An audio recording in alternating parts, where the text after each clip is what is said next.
Getting back to doing the important work is Democrats' $1.5 trillion in partisan spending demands.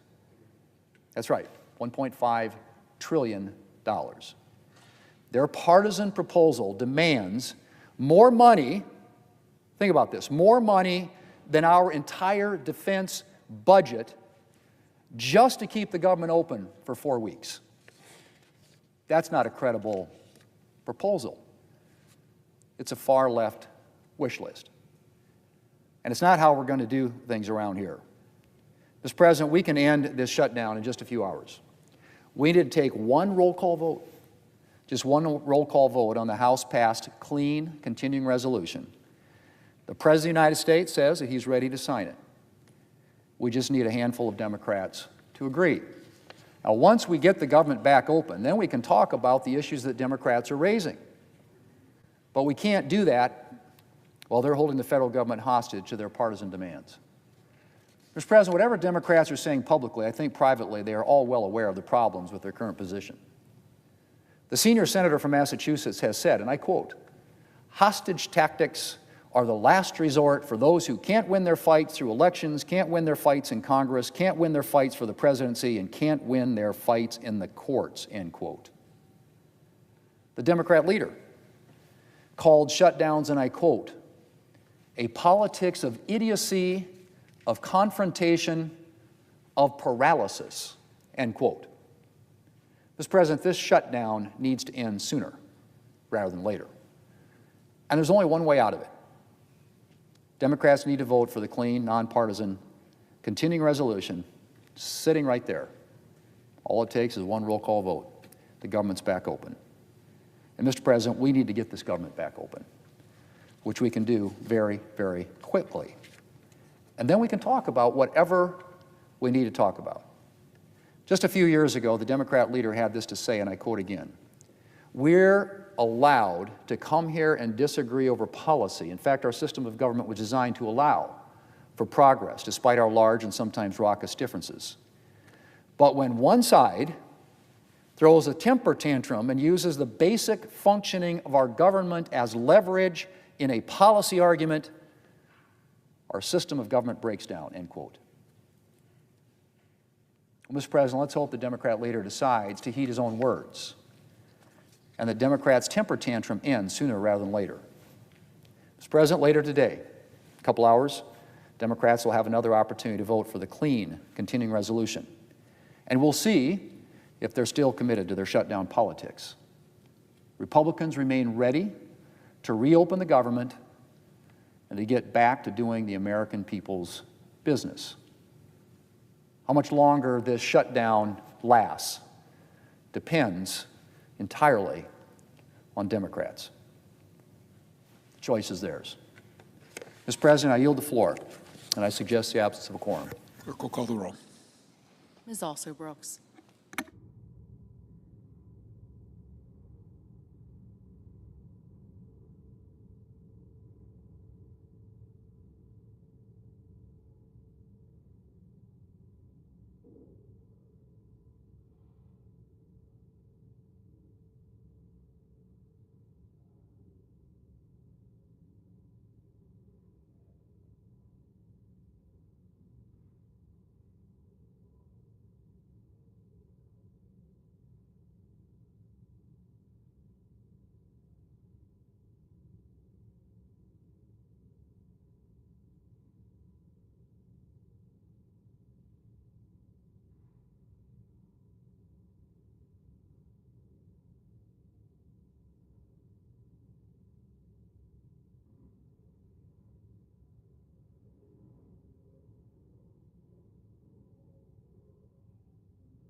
Mr. President, The Democratic leader, I ask unanimous consent the quorum be dispensed with. without objection. Well, Mr. President, it's day 3 of the Trump shutdown, and the government remains closed because Donald Trump and Republicans insist on raising Americans' health care premiums and kicking millions off their insurance. Sending premiums skyrocketing, as Republicans insist, is fundamentally unsustainable. The American people overwhelmingly support affordable health care. 70% of Americans support extending the ACA premium tax credit, according to a poll released yesterday by the Washington Post. And another poll by KFF yesterday found that nearly 80% support an extension. Guess what? Even a majority of Trump supporters support an extension. Even a majority of Trump supporters, by nearly 60%, support an extension. You don't need the polls. Just go into a barbershop. Just go into a diner. Just go into a supermarket and ask people. People are learning about this issue, and they're aghast that their premiums could go up so much. They're aghast that our Republican colleagues don't even want to fix it when it affects so many tens of millions of people, and the amount that it goes up is so high, so high. It's not difficult. We know Americans want this, and we know many of my Republican colleagues want this as well. But failure to act would be devastating. And Republicans know it. Even Donald Trump knows it. He talked about it a little bit with us in the White House when we went a few days back.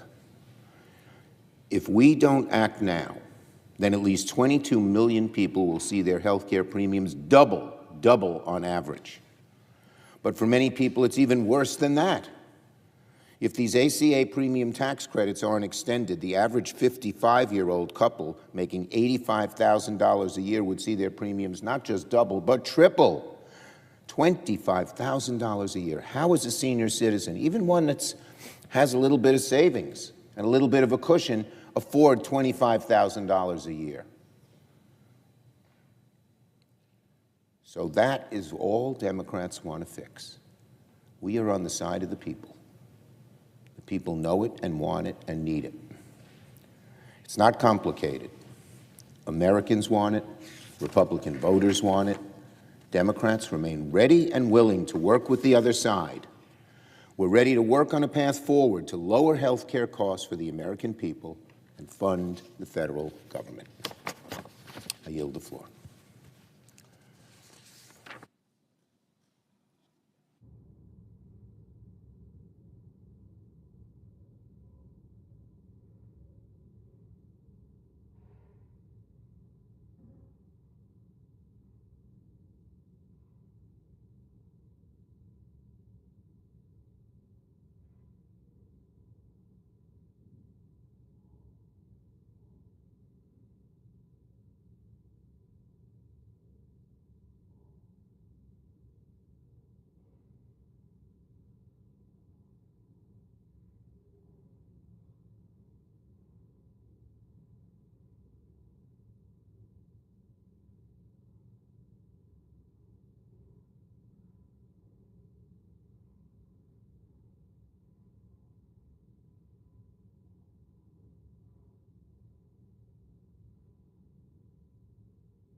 Mr. President, The Democratic Whip. are we in a quorum call?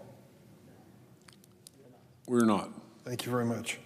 Mr. President, I'm sure that you can agree, having been involved in public service for a large part of your life, that sometimes it takes a long time to make an idea a reality. That's happened many times to me in my public career, and certainly in my home state. In 1969, 56 years ago, former Chicago Mayor Richard J. Daley proposed extending the red line of the Chicago Transit Authority. And yet, still to this day, residents of the far south side of Chicago don't have that transit option, at least not as they should. And transportation can make or break not only employment, but attending school, even making it to a doctor's appointment. For decades, residents of the far south side view this extension as just politicians talking. That changed this past January when the Federal Transit Administration officially obligated $1.9 billion in federal funding for this crucial extension. After waiting over 50 years, it was finally going to be a reality. This project will expand transit access to 100,000 people. It will be an economic boost for the city and create tens of thousands of jobs for working families. However, guess what? Today, a news flash from the Trump administration.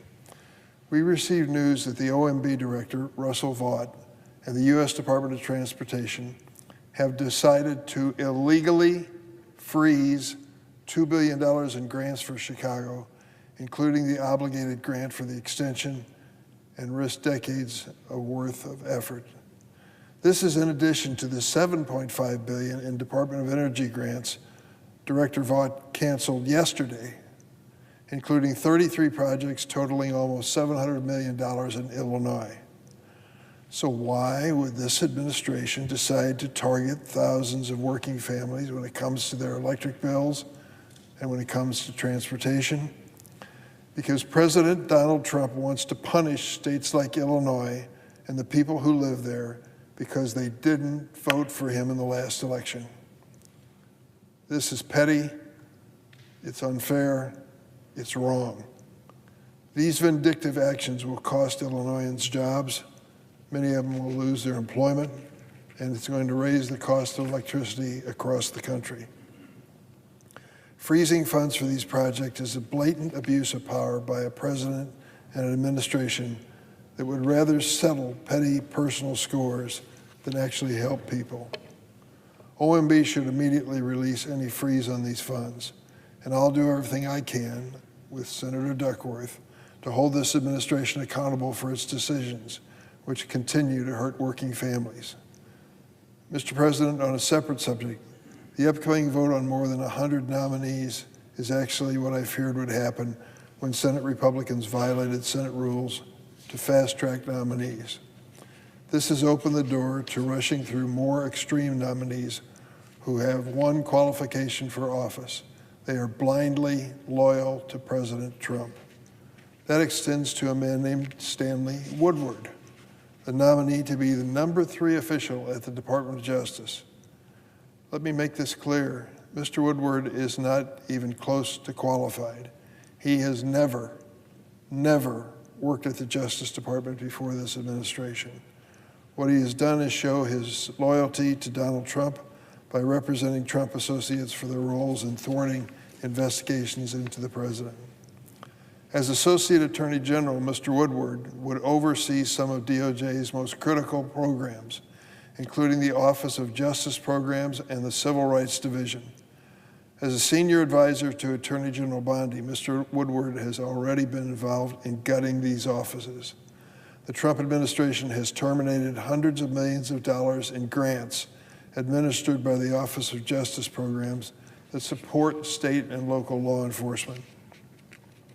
The Trump administration also has gutted Civil Rights Division, which is known for years as the crown jewel of the Justice Department. About 70% of the division's attorneys have been forced out, 70%, and many remaining staff have been diverted away from crucial efforts to protect the civil rights of all Americans so long as they sign up for the mass deportation program of the president. Mr. Woodward also overruled antitrust officials to personally negotiate a settlement with lobbyists in DOJ's challenge to Hewlett-Packard's $14 billion acquisition of Juniper Networks. The acquisition resulted in two firms controlling more than 70% of the wireless network market, a market duopoly. Trump administration political appointees in the antitrust division who objected to this settlement, what happened to them? They were forced out of office. One of them said the settlement, quote, corrupt lobbyists with no relevant expertise are perverting actual law enforcement through money, power, relationships, and influence. Stanley Woodward perverted justice and acted inconsistent with the rule of law in this deal. I asked Attorney General Bondi about Mr. Woodward's involvement in this scandal. Crickets, no response, nothing to say. It is wrong to fast-track unqualified and unfit nominees whose only goal is to advance a political agenda at the expense of the American people. Previous Associate Attorney General nominees have received roll call votes on the floor of the Senate and the committee, of course. Take President Biden's nominee for this position, Vanita Gupta. In 2021, Republicans tried to filibuster her nomination in committee and then tried to shut down the committee business before we voted. On the floor, Republicans forced extra procedural votes to slow down her confirmation. Despite my frustration at the time with Republican colleagues for obstructing a highly qualified and experienced nominee to serve as Associate Attorney General, I never sought to short-circuit the constitutional responsibility of members of the Senate of advice and consent. Now, when the shoe is on the other foot, Republicans are intent on taking away yet another core duty of the Senate in deference to President Trump. I hope they remember this moment when they resume their minority positions in the future. I urge my colleagues to vote no on these nominations, and I yield the floor.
Mr. President.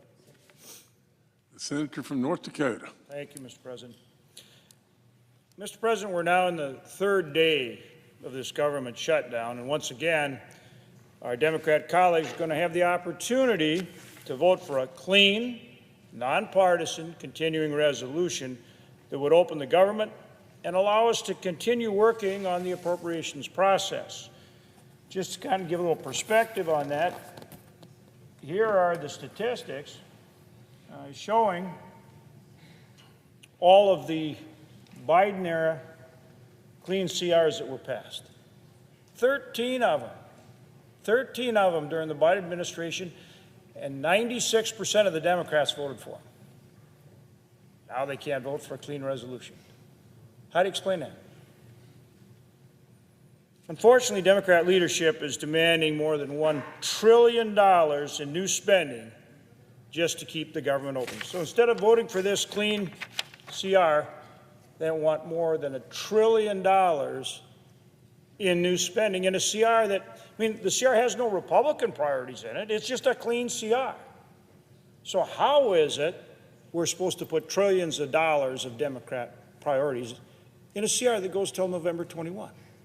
That's what Leader Schumer has said. And that's exactly why this is the Schumer shutdown.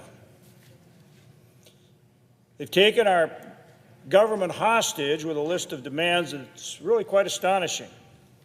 They want funding for health care for illegal immigrants. They want more subsidies for pandemic-era health insurance, all while actually repealing a $50 billion health care fund for rural hospitals that was put in the One Big Beautiful Bill. How does that make sense? In the meantime, vital programs that support hardworking American families have either been shuttered or are very nearly out of money. Let's end this Schumer shutdown and pass a clean short-term CR, the same kind of clean CR, mind you, that, as I said, 96% of Democrats voted for to support 13 times during the Biden administration, and that's what this shows. Let's pass this clean CR and get back to work and move our appropriations bills through regular order. That's how we're supposed to do it, through regular order. Already, we've made progress in this Congress doing just that. The Appropriations Committee has passed 8 of the 12 appropriations bills on a bipartisan basis. As a matter of fact, we just approved, not too long ago, 3 of them. One of them was my ag appropriations bill by big bipartisan majorities here on the floor in the Senate. Compare that to the last Congress when Leader Schumer refused to allow us to bring any of the appropriation bills to the floor. In fact, nearly a month ago now, the House requested a formal conference on the 3 bills that I just referenced that we have passed across the floor with large bipartisan majorities. And we are ready to go to conference with them and finish our work on those appropriations bills through regular order, as I just said. And our majority leader has said very clearly that he is ready to bring defense appropriations and the labor health bill, which would actually get us up north of 75, maybe even 80% of the appropriation process finished. And he's ready to bring those 2 bills to the floor as soon as we're open and operating. Mr. President, we need to reopen the government to return to our bipartisan appropriations work and get back to conducting the business of the American people. Another good example is the work we're doing for our ag producers, and I know, Mr. President, you know about that very well. Every American depends every single day on the high-quality, low-cost food supply that our farmers and ranchers provide. At the same time, our farmers and ranchers depend on access to markets to ensure that they get good prices for the high-quality crops that they produce. This is particularly true, for example, for soybean farmers in my state of North Dakota, where we export nearly 90% of what we grow, a lot of that going to markets like China. With harvest season underway, the Trump administration continues to fight for better markets for our farmers and ranchers, but in the meantime, our producers need a bridge to stronger markets and the updated farm safety net, which we included as part of the One Big Beautiful Bill. Due to China's efforts to reduce commodity prices and push up the cost of production, our farmers are having a hard time right now, as you well know. As the administration works to secure better trade deals with our nation, it's critical that we don't allow China to use our farmers as a pressure point in those negotiations. That's why I've been working, along with others, with this administration on emergency assistance to bridge that gap while we seek better trade agreements and more export sales for our farmers. Along with Senate Ag Committee Chairman, Senator Bozeman, we've done a lot of work, and we're ready to go when the President and the Secretary decide it's time to move forward with a plan that will help bridge that gap and keep our producers afloat. Doing so will give the administration trade team needed leverage in these negotiations with China. U.S. producers deserve to be treated fairly in the global marketplace, not to be used as a tool by China in their negotiations on fair trade, which we demand. The administration's efforts are all about securing better trade terms that not only reduce foreign tariffs, but eliminate the non-tariff trade barriers that other countries use to lock out American farmers and ranchers. And by acting now and providing assistance to our producers, during these negotiations, we will send a very strong signal to China that their tactics will not work. That's how we secure better market access for our producers for the long term. And that is exactly what President Trump did in his first term in the negotiations with China. And we worked with him on the market facilitation program to keep our farmers in the game. And the result was that President Trump secured a $50 billion agreement from China to purchase our ag commodities. And that's what we're working to do again. So let's get this government back open so we can continue that hard work. And you know, Mr. President, that's just one example of the work that needs to get done for the American people. So, again, we're going to have a vote here in a little bit. And once again, I ask that our Democrat colleagues join with us and vote to get this government open. It is a clean, short-term resolution so that we can do the work of the American people. With that, Mr. President, I yield the floor.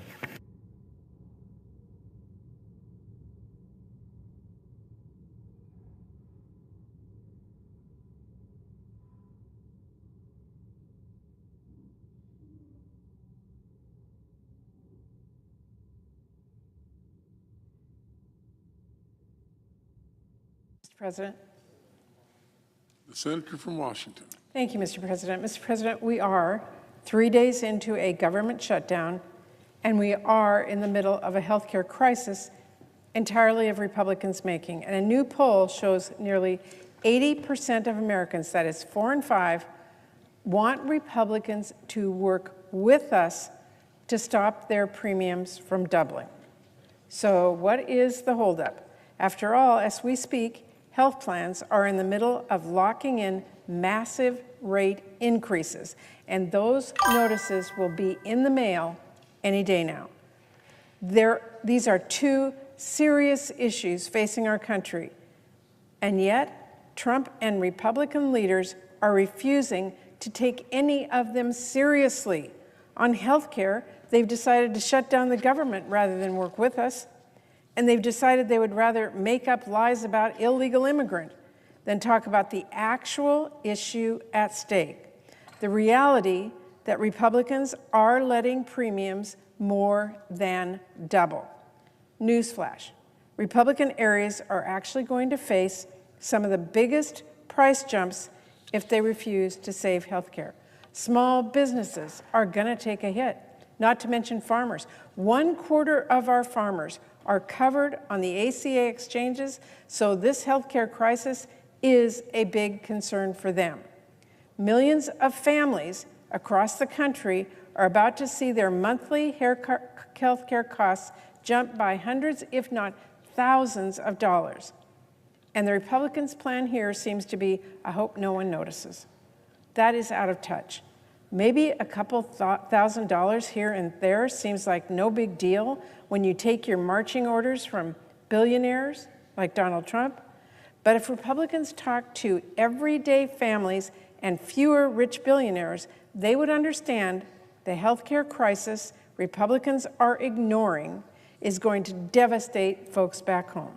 Millions of people are going to be priced out of their insurance. They will skip their basic health care. They will skimp on their medication. They will miss out on life-saving treatments. It is no exaggeration to say people will die. There is no avoiding that reality, though Republicans seem determined to try. And on the shutdown, Trump and Republican leadership are not taking this seriously. President Trump has made clear he doesn't see this shutdown as a problem to solve. He sees a shutdown as an opportunity to hurt people. He sees a shutdown as an opening to make good on even more of the awful promises of Project 2025. Trump sees a shutdown as an excuse to harm whoever he wants and do whatever he wants, even and maybe especially if it hurts folks back home. The Trump administration actually isn't even trying to hide that fact.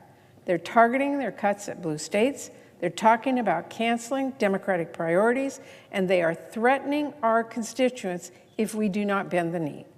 No one can believe President Trump is serious about ending this shutdown when he is more focused on tweeting out fake sombrero pictures and showing Russ Vought as the Grim Reaper than he is on working on a deal. No one can believe President Trump seriously cares whether he is hurting everyday Americans when the only thing he is focused on is taking the opportunity to punish the American people with cruel cuts and cruel firings, which don't just hurt Democrats, they hurt his own voters as well. And I should mention, no one can believe Republican leadership is serious about ending the shutdown either when Senate Republicans are holding the same vote over and over while refusing to start serious negotiations. And by the way, House Republicans are not even here in town. And instead of talking about addressing health care, they're saying just wait or later. Democrats have been waiting. We've been trying to save the health care tax credits for months. We cannot wait any longer. Later is too late. The irony of Republicans telling us to wait on health care is as rich as the people they shoveled tax breaks on earlier this year. Because let's not forget, earlier this year, Republicans chose to spend a lot of time here and a lot of effort extending the tax cuts for wealthy CEOs. Those tax cuts were set to expire at the end of this year, just like the ACA tax credits we are talking about now. What did Republicans do? Did they tell the billionaires to wait? No. Republicans moved heaven and earth to save the tax cuts for those billionaires. But now they won't move a muscle to save families from skyrocketing health care costs. Republican leaders can't be bothered.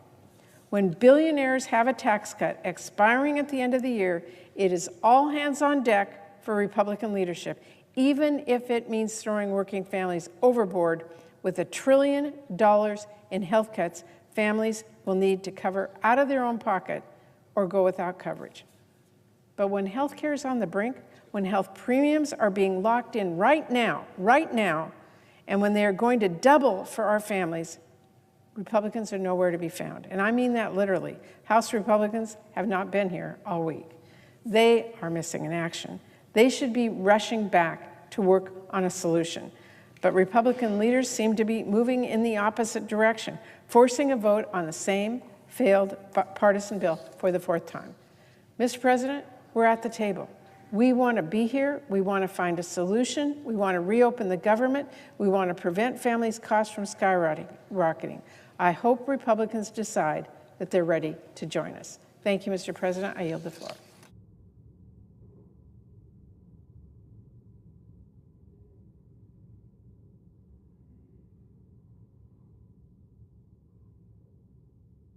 Mr. President. The senator from Michigan. Mr. President, earlier this week, I stood here and issued a very clear warning.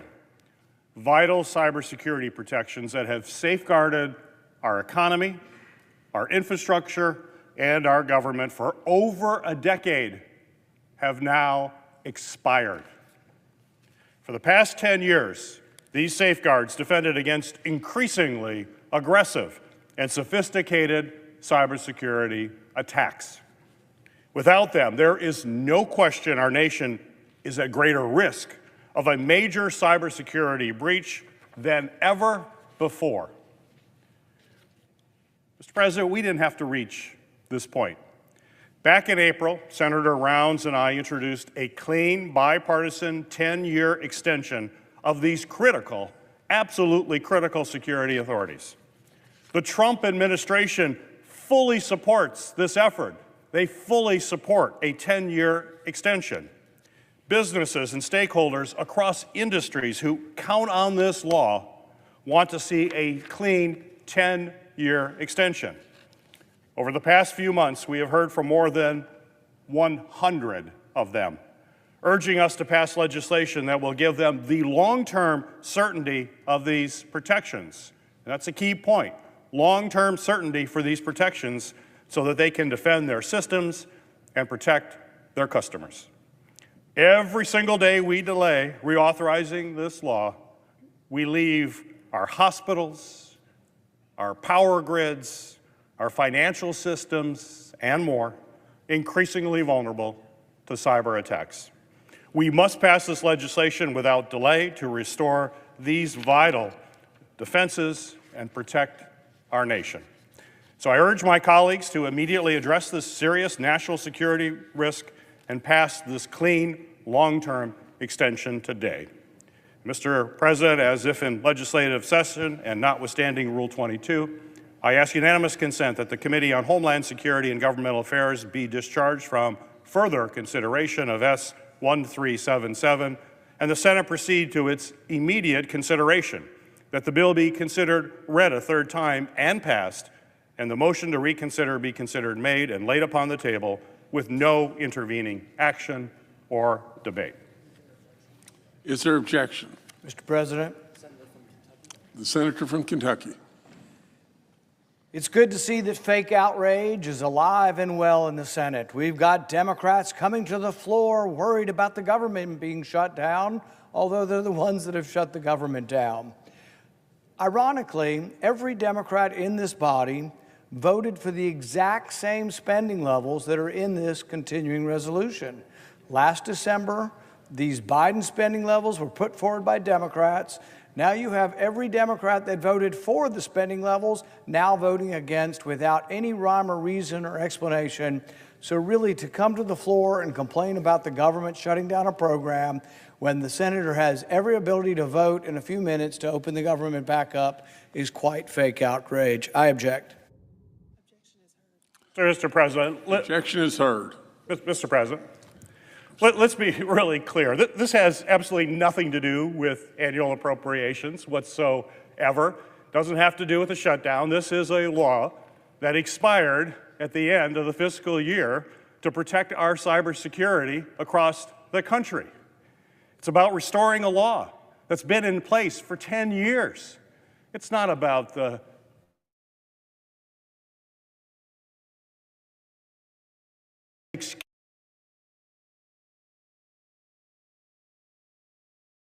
Given the broad, bipartisan, bicameral support you have in the Senate and in the House, and including the strong support from the Trump administration, this is simply irresponsible. And I think you'll find is basically one person standing in the way of providing critical protection for cybersecurity for the entire country. That's not the way this process is supposed to work, and I would hope folks would come to their senses and we can provide this essential protection before it's too late.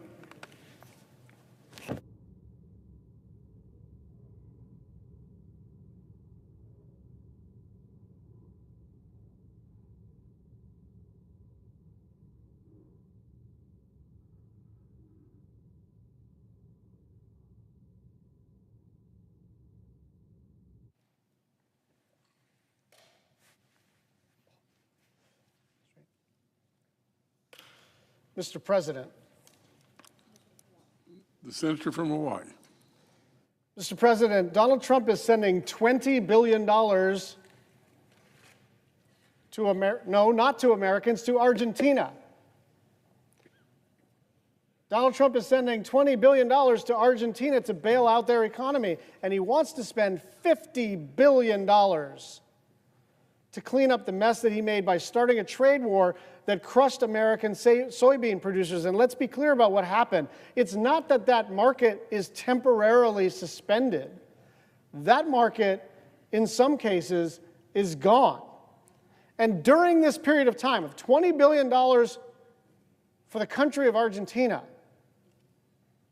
and $50 billion for a tariff bailout, Americans are paying more for absolutely everything. Healthcare premiums for tens of millions of people are going to go up by a lot. Not 10%, not 20%, not 50%, 114%. 24 million Americans, 114%. Now, the bailout for Argentina is particularly absurd. Argentina is not a key security or economic partner. It is an economy that is in such dire shape that there's no guarantee that we will ever get our money back. It is a terrible investment any way you look at it, under any circumstances, but certainly in the context of Americans seeing their health care premiums increase by 114% right now. You then have a separate bailout for American soybean producers totaling close to $50 billion. And why? Because of the tariffs. Because in one fell swoop, they wiped out half of the export market for American soybeans in China. And there's no way you can plug that gap. You can't come up with, like, I don't know what it would be, 112 individual deals to kind of add up to the market buying power of the PRC. When you lose a buyer that also happens to be the biggest country of the world, you don't have a lot of options. At best, it's going to take you months or years to cut dozens of smaller deals, and it's not going to add up. So just to recap, Trump is at the exact same time incinerating $70 billion of taxpayer money, but what's the one thing that there's not enough money for? You. There's not enough money for you. There's enough money for a $50 billion tariff bailout. There's enough money for Argentina, but there's not enough money for you. They don't have enough money to help a family of four that's going to have to pay $300 more per month to keep their health care plan. They have the money to cover for Trump's economic incompetence, but apparently they don't have the money to prevent a small business owner or a taxi driver or an early retiree from losing their health care. This is not complicated at all. Donald Trump's economy is already hard as it is because of his choices to create shortages of electricity, of lumber, of food, of health care. Electricity prices are going up at twice the rate of inflation. Vegetables are up nearly 40%. Grocery prices are at their highest in 3 years, and now people are supposed to find hundreds, if not thousands of dollars to spare every single month or give up their health care coverage and hope they don't get sick. We could end this shutdown right now if Republicans sat down and worked with us to protect people's health care. By the way, the people who are being particularly hurt by these health care premium increases live in Republican states. Now, that shouldn't matter, but we are in politics. And just understand, we're standing here fighting for your constituents. If we were a little more cynical, we would let you stew in the most unpopular major legislation that has been passed in generations. But we want to solve this problem for not just the 24 million people on the so-called exchange, but for everybody who's about to see their premiums spike. Let's sit down and fix this. I yield the floor.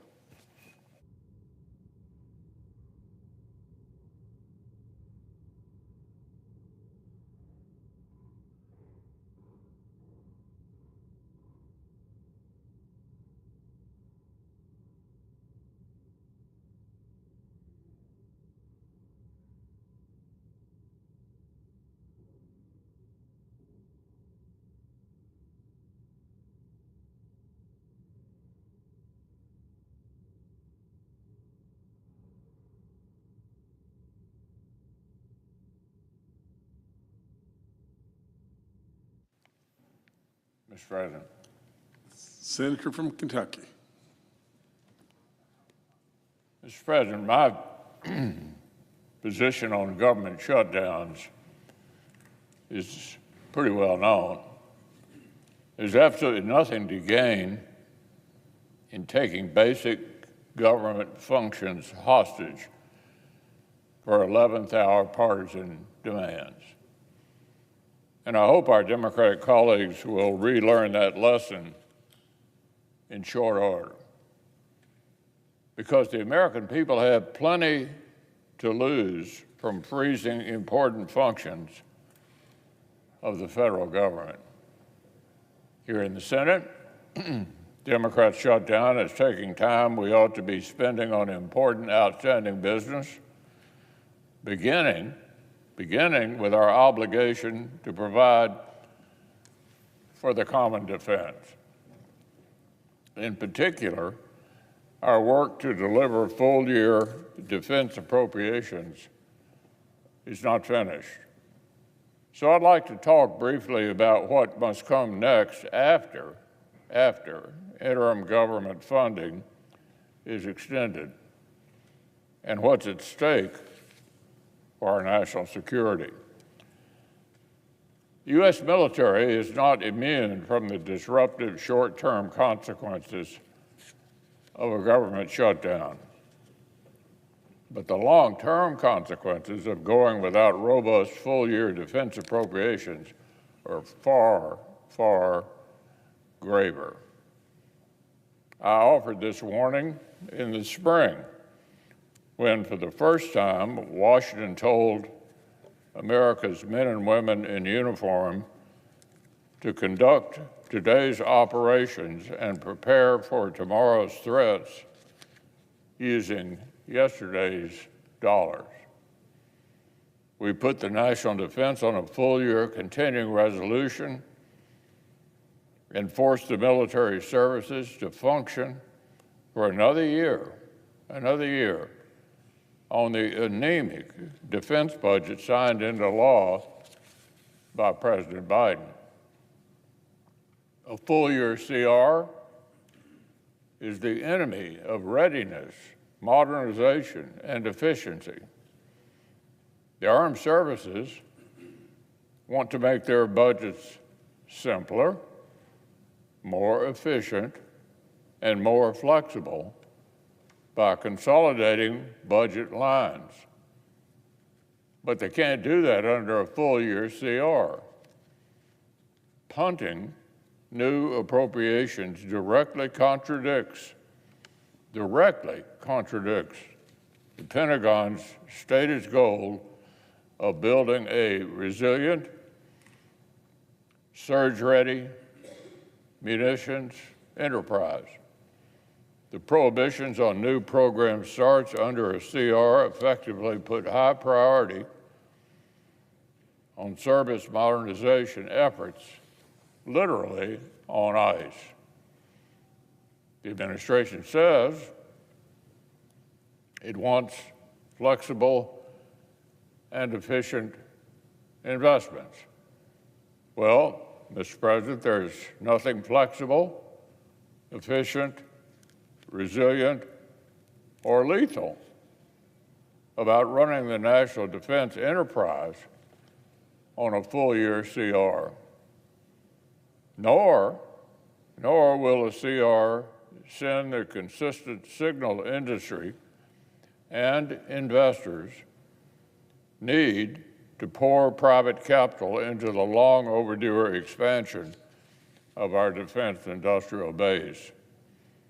If you want to increase our nation's capacity to produce munitions more quickly and in larger volumes, full-year CRs just might be the worst way to go about it. I don't mean to sound overly alarmed. God willing, the House-passed short-term funding extension will give Congress enough time to deliver full-year appropriations and release our military from the constraints of the Biden fiscal year 24 budget. But I want our colleagues to understand what's at stake this fall. The President has set some ambitious, important, and overdue priorities for America's national security. And none of them come cheap. Golden Dome for America, an America shipbuilding renaissance, sixth-generation stealth fighter aircraft, the long overdue modernization of our nuclear force. Reconciliation isn't enough to support these major efforts, and neither is a perpetual freeze at the Biden fiscal 24 level. Reviving the warrior ethos, rebuilding the military, reestablishing deterrence, these are priorities we hear about all the time from the President's advisors. I certainly have no problem with rowing in that direction. I'm all for high standards of physical fitness But push-ups alone aren't going to stop Chinese hypersonic missiles. The next major conflict will likely be a test of lethality at very long distances. That's why I've spent years urging successive administrations to rebuild our global power projection and long-range fires.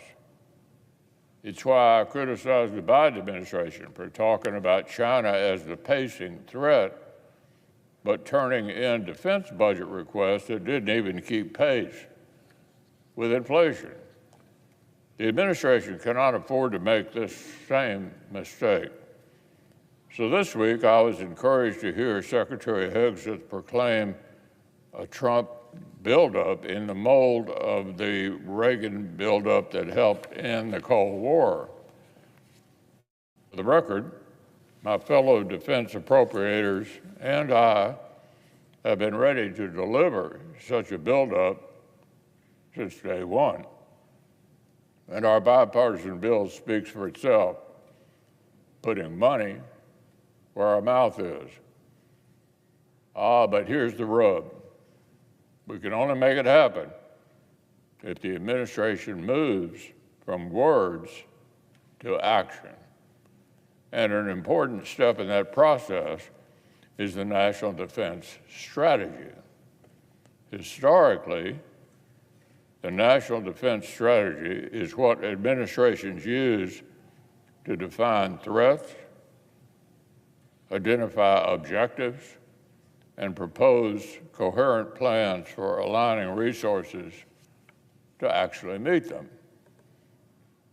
But this time around, the stakes are a lot higher.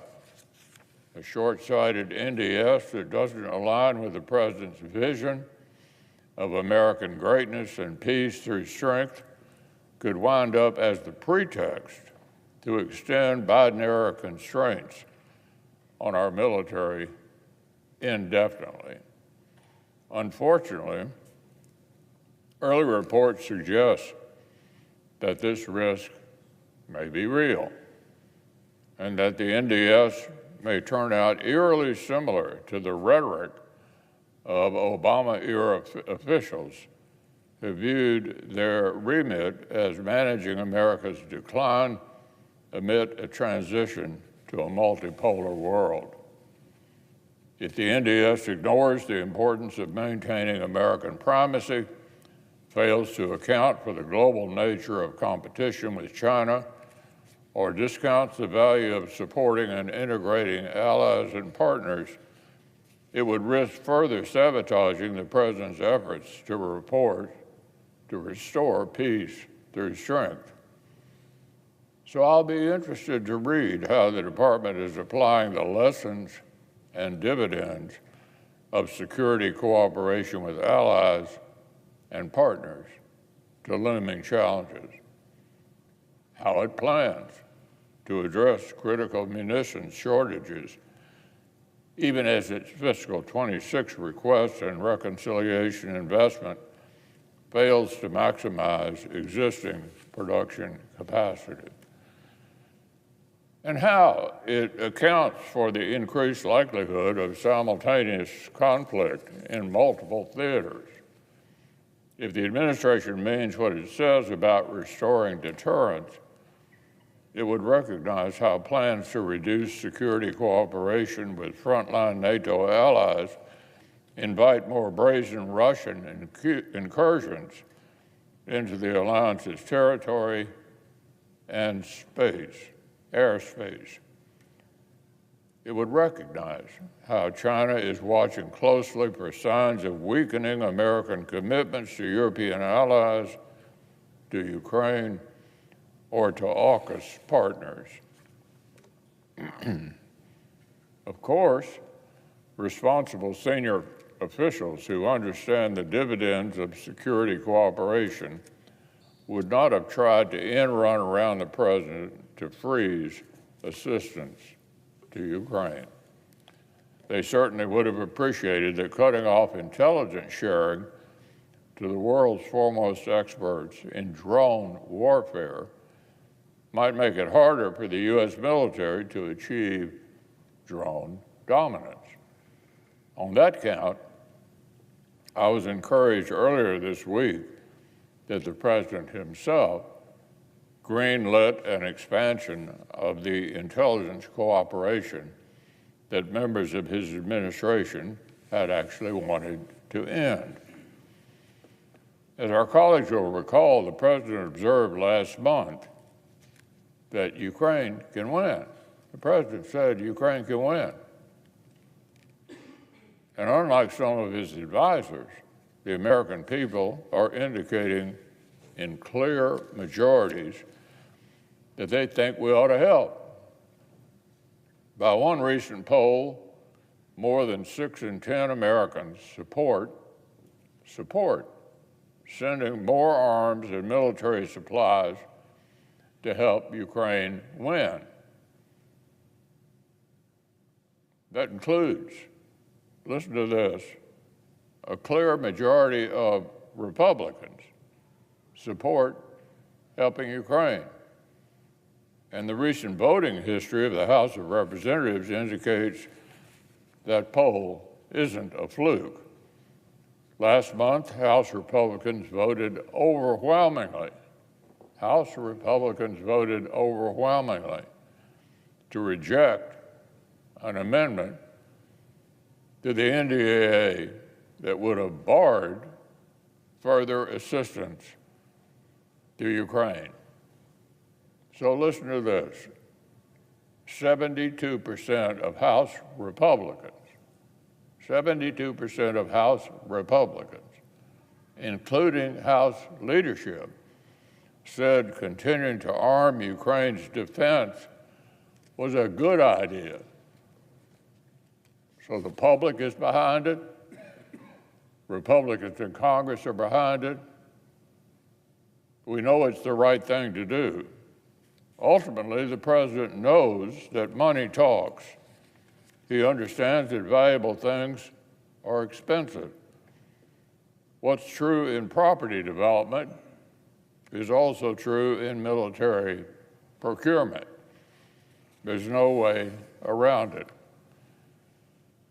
Take Golden Dome, for example.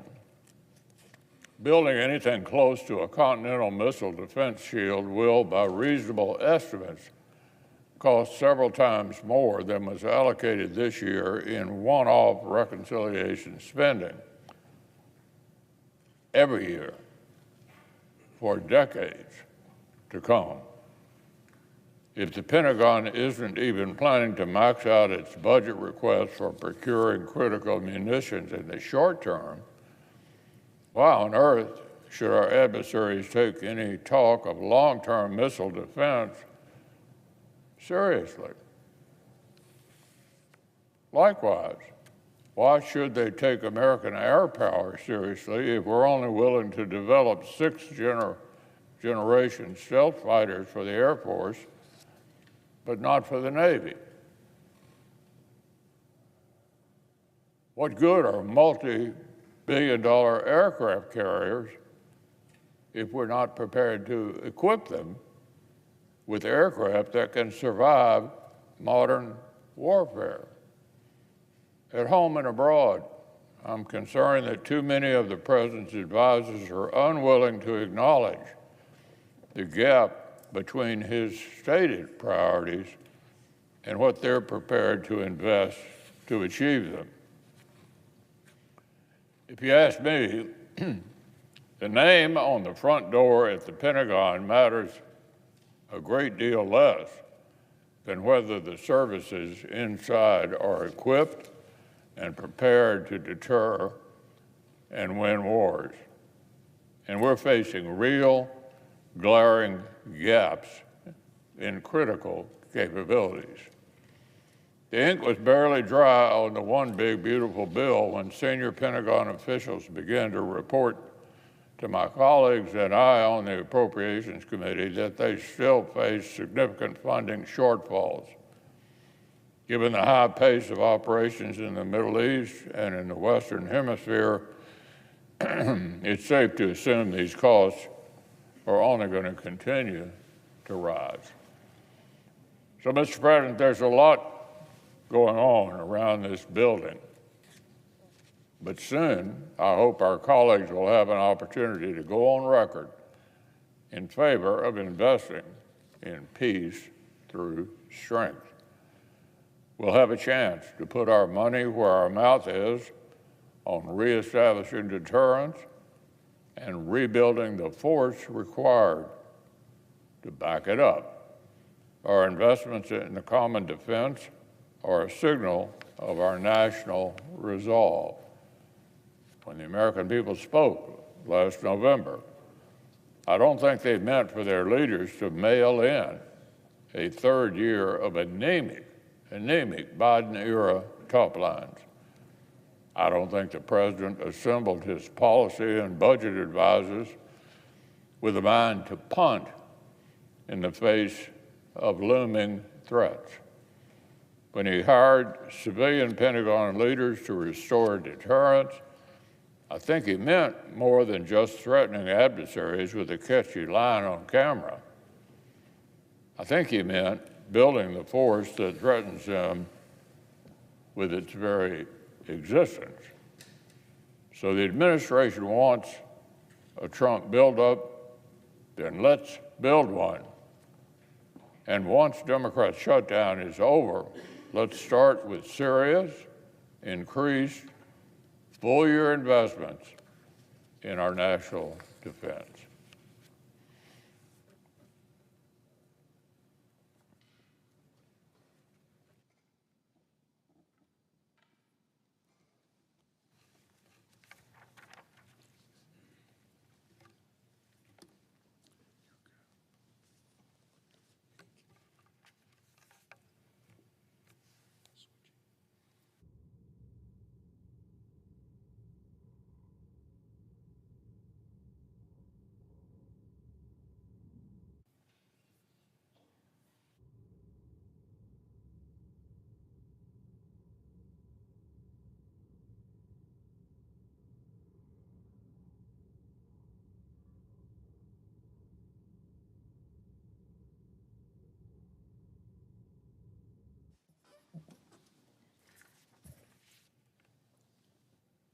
Madam President.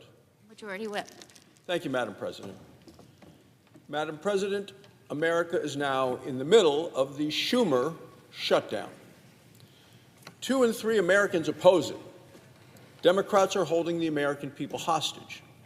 They're demanding $1.5 trillion in new spending, and that's just to keep the government open for 4 short weeks. Well, that amounts to $48 billion a day. Here's what the Democrats are demanding. They're demanding more taxpayer-funded health care for illegal immigrants. At the same time, they're taking away money from vulnerable hospitals in rural communities in my state and in yours. Under Joe Biden, Democrats opened our borders. 10 million illegal immigrants flooded across. Under Chuck Schumer, Democrats have now closed the government. They did it to give free health care to illegal immigrants. Meanwhile, Democrats are demanding the repeal of the $50 billion of rural hospital funds. This has been set aside as a lifesaver for our small community hospitals. That's who this fund has been set up to help, like the one I was at last week in Pinedale, Wyoming. It's our first hospital in the county ever. The closest hospital is 85 miles away. This is a needed, vital resource in rural Wyoming. In addition, Democrats are demanding $350 billion in permanent new spending for Biden's bonus COVID payments. They created these payments in 2021. They promised they would be temporary. They said they're there for the COVID emergency only.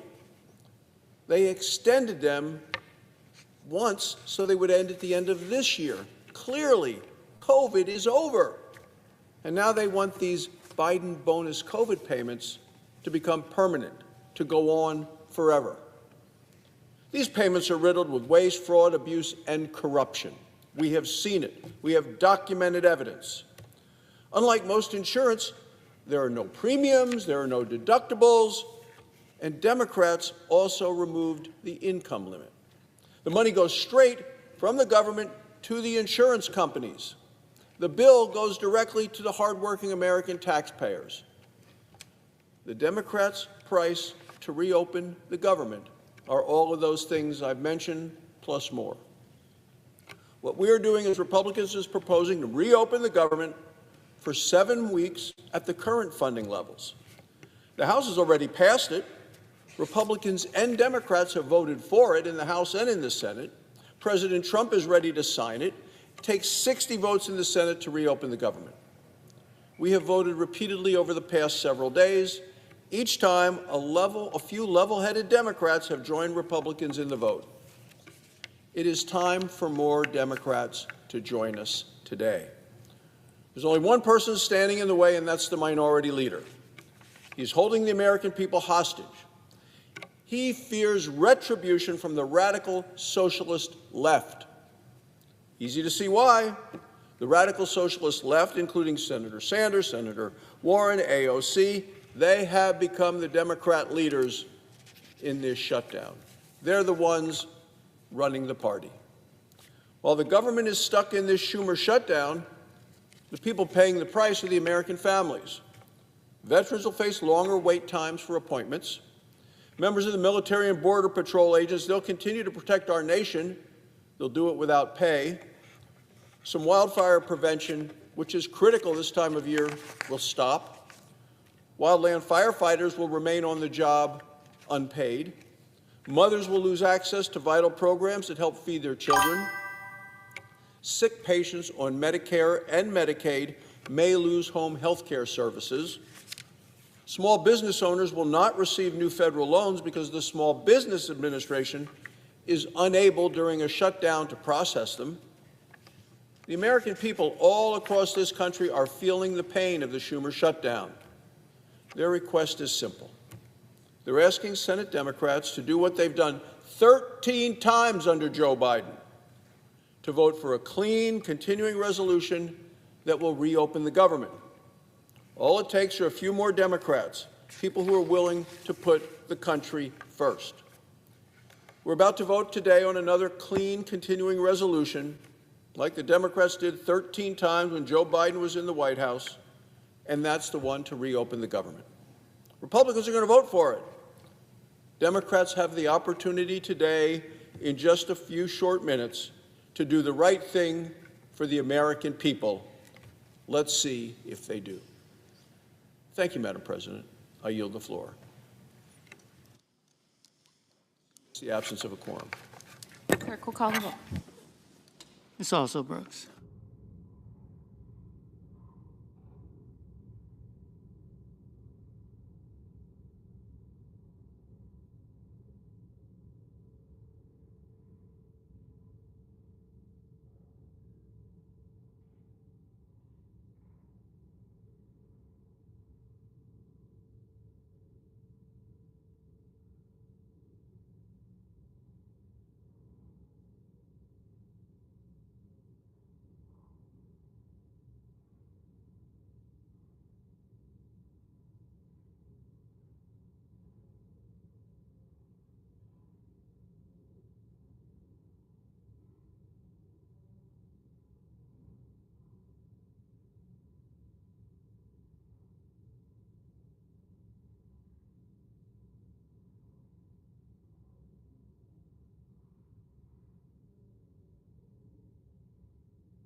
Madam President. Senator from Texas.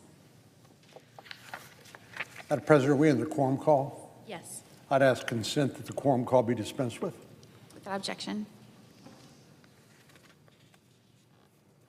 Madam President, here we go again. 3 days ago, Democrats voted against a stopgap spending bill that would keep government open for the benefit of 320 million American citizens. But because they voted against it, we're now in a government shutdown, something that should be of profound embarrassment to them, as it is to the rest of us who believe we were sent here to govern, not to shut down the government and deny our own constituents access to the services that government necessarily provides in some cases. Now, if you listen to the media, not all the media, but some of the media, particularly the sympathetic left-wing media, you might think otherwise. But make no mistake about it, the blame for this government shutdown lies squarely on the Senate Democrats' shoulders. 3 Democrats voted to reopen the government the last time we voted. And other Democrats, we need 5 more, will have a chance to vote here in just a few minutes to reopen the government and to stop this charade. But the facts of the matter are pretty straightforward. The reason we're in a government shutdown is because Senate Democrats refused to vote for what's known around here as a clean continuing resolution, a clean CR. As I mentioned, this is a stopgap procedure, so we can then finish the work of the appropriations bills by November and hopefully pass bipartisan funding bills that will last for the remainder of the fiscal year, while we're doing other important work as well, hopefully a national defense authorization bill, hopefully other important legislation. So why hold 320 Americans hostage by denying them the benefits that their government is providing by shutting down the government? Why in the world would you do that? Well, I think primarily what this is because our friends on the other side of the aisle are afraid of their base supporters. We know last time the Democratic leader, Senator Schumer, the senator from New York, agreed to a short-term CR, as we did 13 previous times, because it's a stopgap spending bill. The last time he agreed to a continuing resolution, he was pummeled by his Democratic base. And he's worried that if he does that again, without shutting down the government, without showing some fight, that he will be ousted out of his position as a Democratic leader and maybe even defeated in his next primary election by Alexandria Ocasio-Cortez, AOC. But let's consider the consequences of the shutdown for some of the most vulnerable Americans, our seniors who rely on the Medicare Hospital at Home program and telehealth. Because of the government shutdown, CMS no longer has the authority to reimburse certain telehealth services. Now, most of us were not particularly acquainted with telehealth before COVID, but Congress decided to reimburse healthcare providers for providing virtual visits with your doctors. And in some cases, that's all people needed access to. So it's an important adjunct or supplement to our healthcare delivery system. But that's no longer available because of the shutdown. This will have particularly severe impact on patients without access to reliable transportation, who will not be able to see their doctor unless they can get access to telehealth. Additionally, providers who participated in the Medicare Hospital at Home program no longer have the authority to deliver inpatient level care in patients' homes. I know we're all concerned about the cost of health care, but if you can treat people in their homes, it's obviously a better place for the patient and it's less costly health care. But that authority expired with the shutdown of the federal government.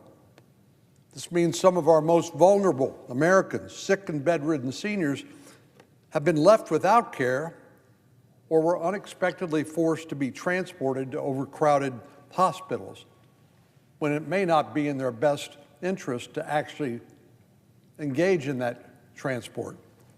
But that's just an example of the real-life consequences of this unnecessary shutdown imposed on the American people by Senate Democrats, holding the American people hostage for their partisan political demands, which I'll get to in a moment.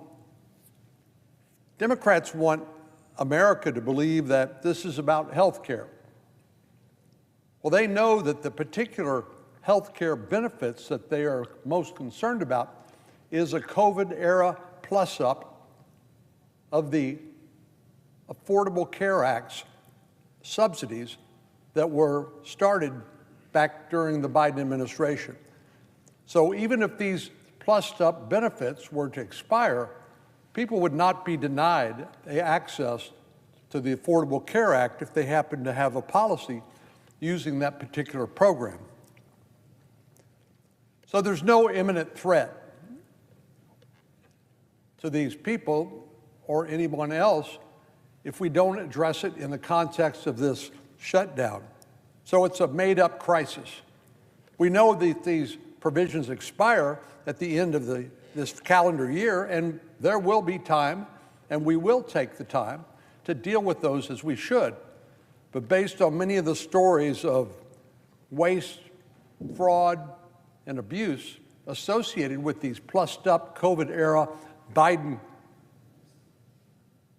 subsidies for the Affordable Care Act, there's an important reason why we should take our time and look at these and reform them where necessary. And that's what we intend to do.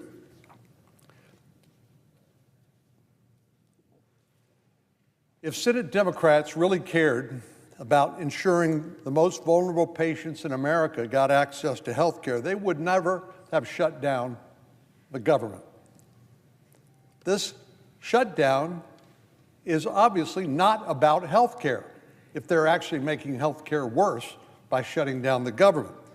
It is simply a way for the Democratic leader to posture at length for his far-left progressive base.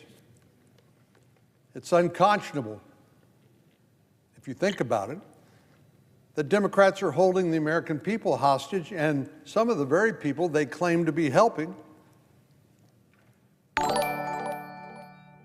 get access to health care. Yet they are framing it as though somehow Republicans are forcing partisan demands. But the House has already passed a continuing resolution. The only thing stopping this from making its way to President Trump's desk is a vote in the Senate. And we need 60 votes in the Senate under Senate rules. And right now, 3 Democrats have joined with virtually all Republicans to vote for this continuing resolution, which only will take us to November the 20th to give us time to do the other appropriations bills that I mentioned a moment ago. But the reason why I call the Democrats' demand a partisan wish list is because they're asking for the sun and the moon. First of all, starting with their proposal. Anybody listening is reminded of the fact that we just recently passed the One Big Beautiful Bill, since rebranded to the Working Families Tax Cut Act. But the proposal made by the Democrats in their alternative continuing resolution says they want to repeal it. They want to repeal the One Big Beautiful Bill, which cut taxes for every American, doubled the child tax credit, provided innumerable benefits, to the American people, primarily by avoiding about a $3,000 tax increase per family. They want to repeal it. One of the provisions we made in that bill was to limit illegal aliens' access to Medicaid, because some states were gaming the Medicaid program.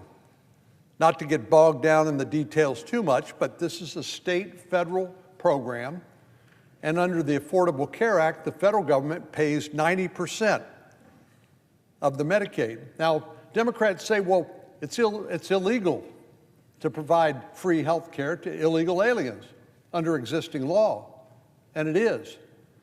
But what Democrats were doing in places like California, they were using that 10% state share to fund health care services for illegal aliens. And the One Big Beautiful Bill, the Working Family Tax Cuts Act, put an end to that. So Democrats want to repeal that bill. They also want to repeal the $50 billion Rural Health Care Stabilization Fund. Texas is a big state. We got urban areas, we got suburbs, and we got rural areas. And we need to make sure that people living in rural areas, or certainly outside of urban and suburban areas, get access to health care. And one of the things we did in the One Big Beautiful Bill is provide a $50 billion stabilization fund to make sure they could get access to health care. But Democrats want to give that away. They want to repeal that bill in its entirety.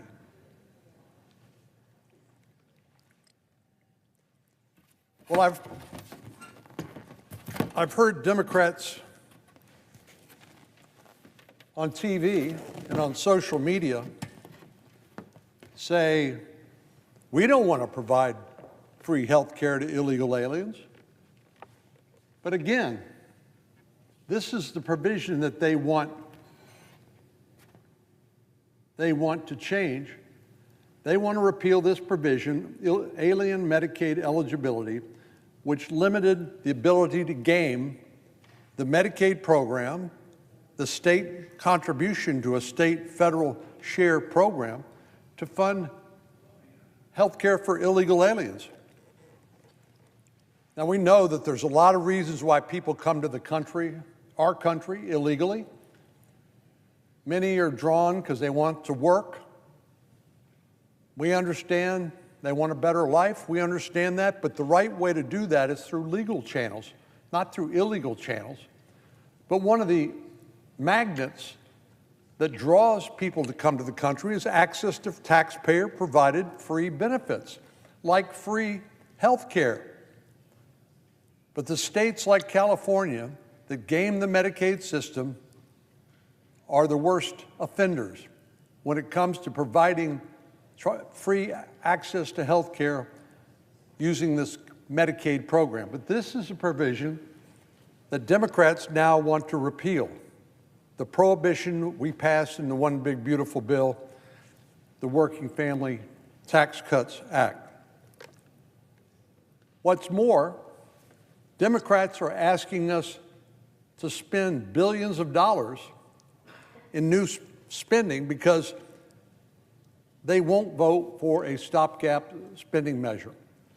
So we know that the Affordable Care Act subsidies, in other words, Obamacare, is enormously expensive.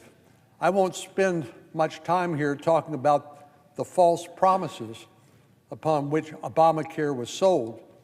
If you like your policy, you can keep it. If you like your doctor, you can keep your doctor. And actually, the claim that it will lower health care expenditures, none of that was true. And Democrats want to put those subsidies on steroids through the Biden-era COVID supercharged subsidy program. And they want to do it not just temporarily, they want to do it for the next 10 years, which will result in hundreds of billions, even $1 trillion plus of new spending. Now, one of the things that we did in the One Big Beautiful Bill was we passed $400 billion in deficit reduction. Why is that important? Because Our country now owes roughly $37 trillion. We're $37 trillion in debt. And if we don't do something about that, we're going to be in deep trouble in the not too distant future. Right now, we pay more money on interest on the national debt than we do on defense in a very dangerous world. That is unsustainable, and that is dangerous. But the Democrats want to forget all that and spend hundreds of billions of dollars in new spending on a short-term, 9-week stopgap spending measure. And they say, if you won't agree with us, we're going to shut down the government. The kind of spending Democrats have asked for would effectively erase all the savings we achieved through the common sense spending reforms in the One Big Beautiful Bill. It is unconscionable that Senate Democrats are hurting the American people because they want more spending for their pet programs. And yet they're framing it as though Republicans are the ones forcing partisan demands. That's false. All we're asking them to do is to keep the government open and pass a short-term continuing resolution that's already been passed by the House of Representatives. The Democratic leader said 2 days ago on the floor, he said, Republicans have tried to stick us with a partisan CR that fails to protect American health care. 3 days ago, the vice chair of the Appropriations Bill said, instead of talking with us about addressing health care, Republicans decided to pass a partisan continuing resolution. Again, that's false. They said they don't want to fund illegal aliens. They said it's a partisan continuing resolution we insist on. Both of those are false.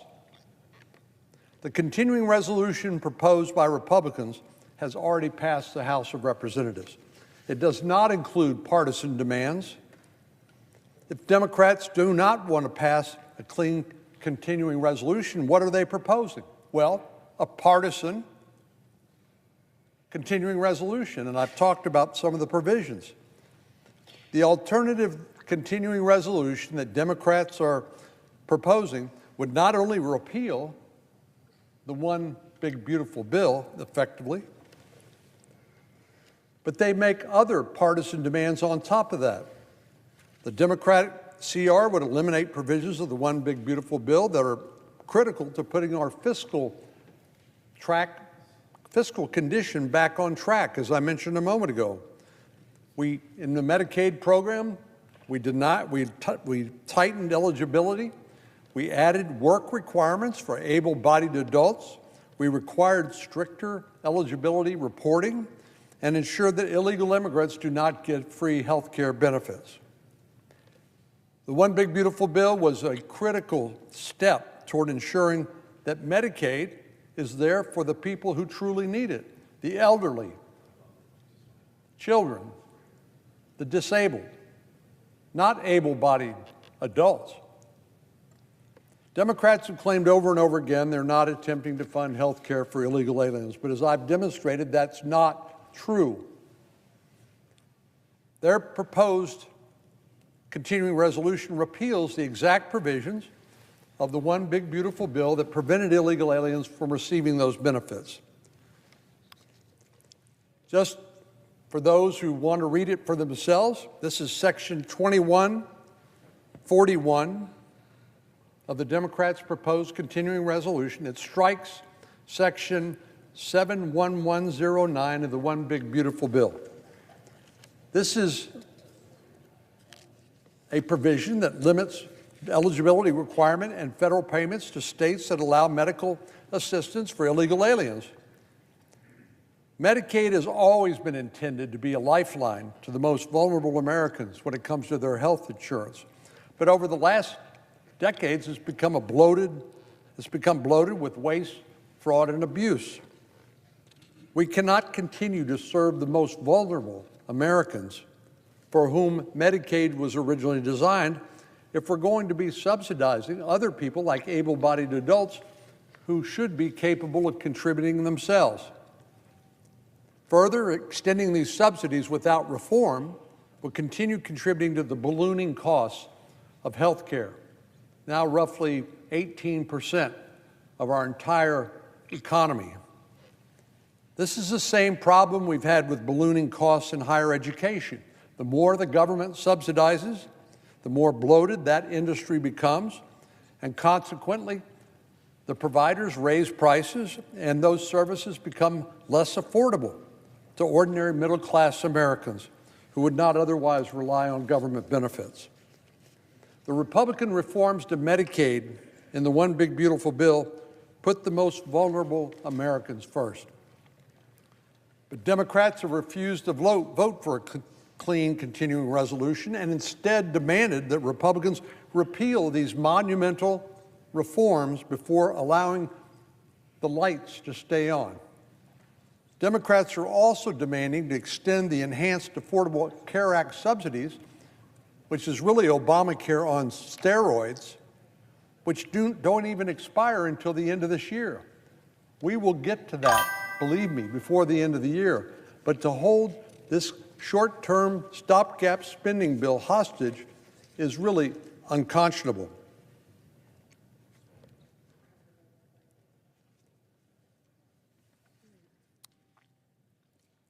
To anyone who says that Republicans are proposing a partisan continuing resolution while Democrats are doing everything they can to keep the government open, I hope I've made it clear that the reality is just the opposite. Republicans do not want a shutdown. Shutdowns don't benefit anybody. And the same problem that caused the government to shut down is there staring you in the face when government is reopened. I think we've learned that from hard experience. A poison pill-packed continuing resolution is simply not the solution. So I hope we can get 5 more Democrats to join 3 other Democrats who've already voted to keep the government open, to vote this afternoon in just a few minutes and reopen the government for the benefit of all Americans. Yield the floor.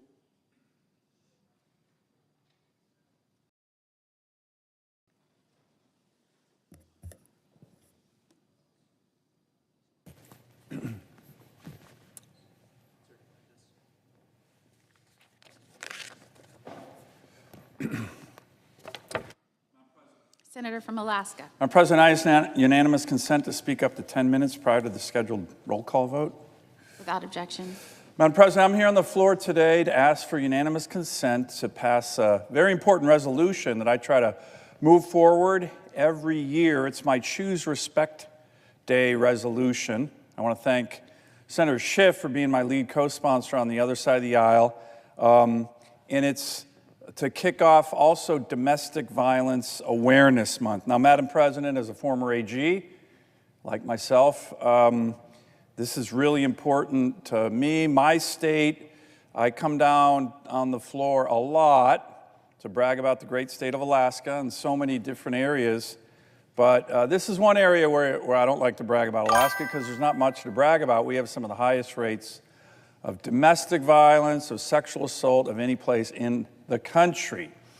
Really bad. So when I was Attorney General a number of years ago, the governor and I launched this big initiative called the Choose Respect Initiative. We changed the laws. We made perpetrators really pay if they were going to commit these heinous crimes in Alaska. We got funding for lawyers and resources.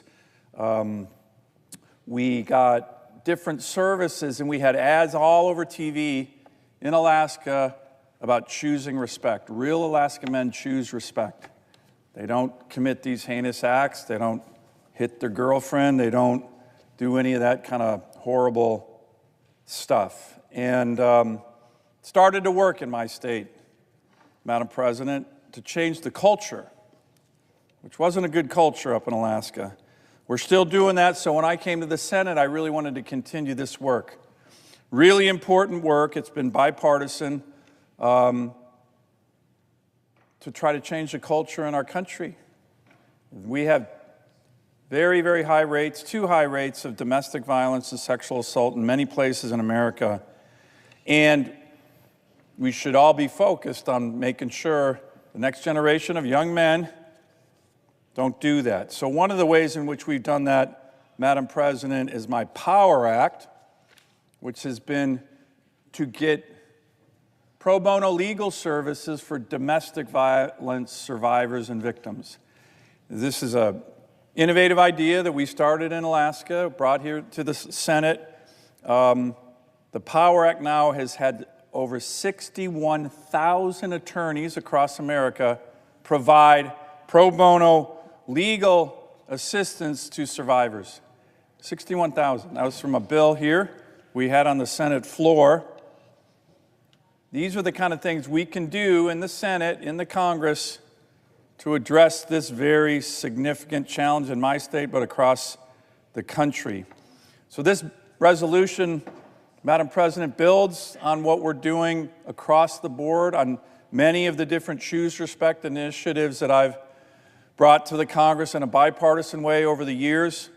It calls upon all of us to mark Choose Respect Day by teaching our youth about healthy relationships, supporting survivors, honoring those we've lost, and recommitting ourselves to the fundamental truth that every person deserves to live in freedom from violence and fear.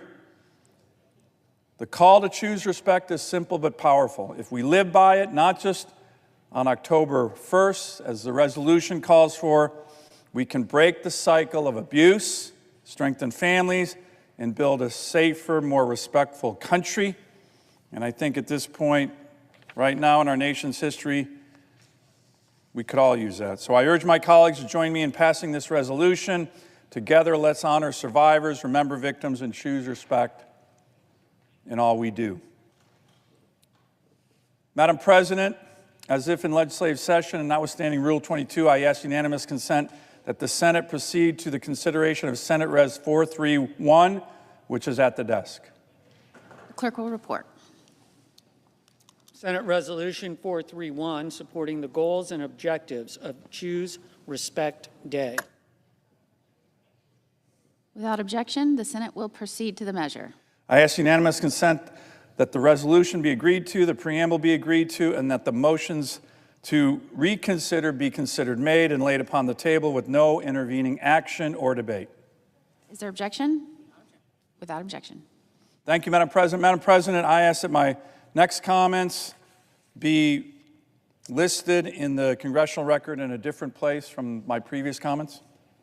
Without objection.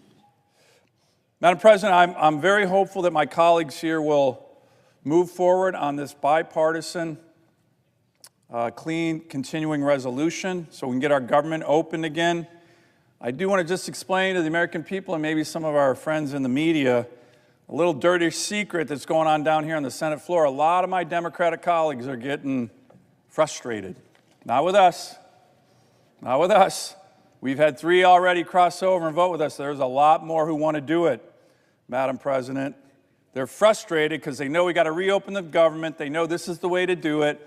A simple, bipartisan, clean, continuing resolution. We've been doing this all the time here in the Senate. We've done it over 10 times during the Biden administration on the Republican side, but there's frustration. And I'll give you my sense of why there's frustration on the Democratic side, Madam President. Usually in this place, when you run for leader, Democrat leader, Republican leader, and you're in leadership, there's kind of a unwritten rule that the leader will protect the broader membership and broader members. On votes and different things, that's kind of what leadership is about. This is the first time I've seen in my entire time here in the U.S. Senate where on the Democrat side, the broader membership seems to be protecting just the leader. We all know why. He's worried about his left flank, worried about getting primaried, so that my colleagues on the other side of the aisle are getting frustrated. Not with us. They know this is the right way to do it. They're getting frustrated because they think they're having to protect their leader, which isn't the way it works, it's supposed to work here. The minority leader previously called blocking a clean bipartisan CR to get bigger demands from their side, quote, political idiocy. Well, Madam President, what we're viewing right now is a lot of political idiocy coming from the other side, and my colleagues on the Democratic side are really starting to get frustrated. Not with us, but with their own leader. So I'm hoping on this vote in the next hour or so, for the American people, for the institution of the U.S. Senate, we have a couple more Democrat senators who have the courage to break with the political idiocy that we're seeing right now on their side. Vote with us, reopen the government. They know it's the right thing to do. I hope that happens. I yield the floor.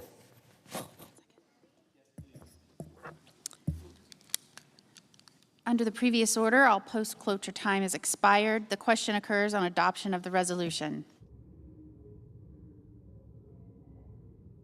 Is there a sufficient second? There appears to be. The clerk will call the roll. Ms. Alsobrooks, Ms. Baldwin, Mr. Banks, Mr. Barrasso, Mr. Bennett, Mrs. Blackburn.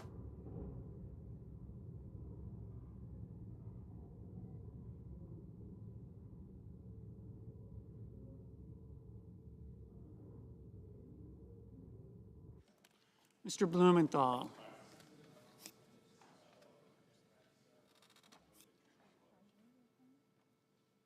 Ms. Blunt-Rochester. Mr. Booker. Mr. Bozeman. Mrs. Britt. Mr. Budd. Ms. Cantwell. Mrs. Capito. Mr. Cassidy, Ms. Collins, Mr. Coons, Mr. Cornyn,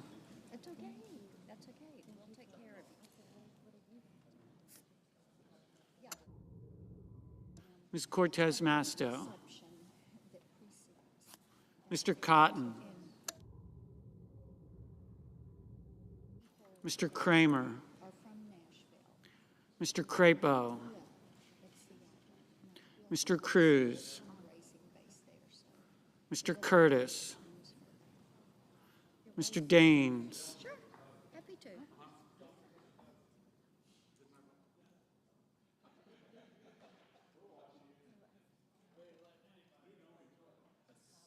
Ms. Duckworth,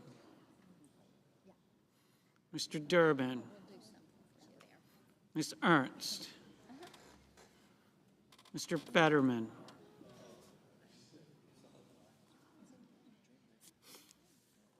Mrs. Fisher, Mr. Gallego, Mrs. Gillibrand, Mr. Graham, Mr. Grassley,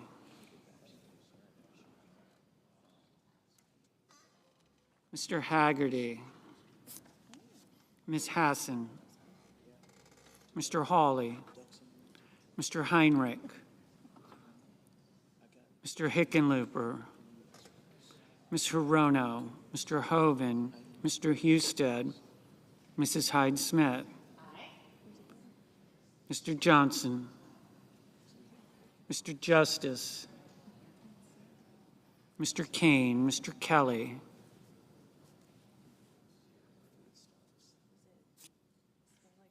Mr. Kennedy,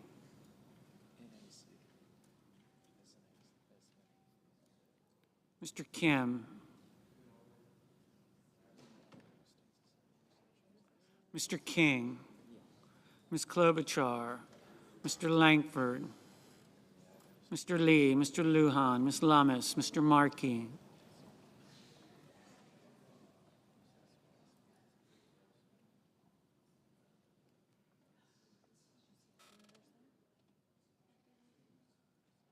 Mr. Marshall, Mr. McConnell,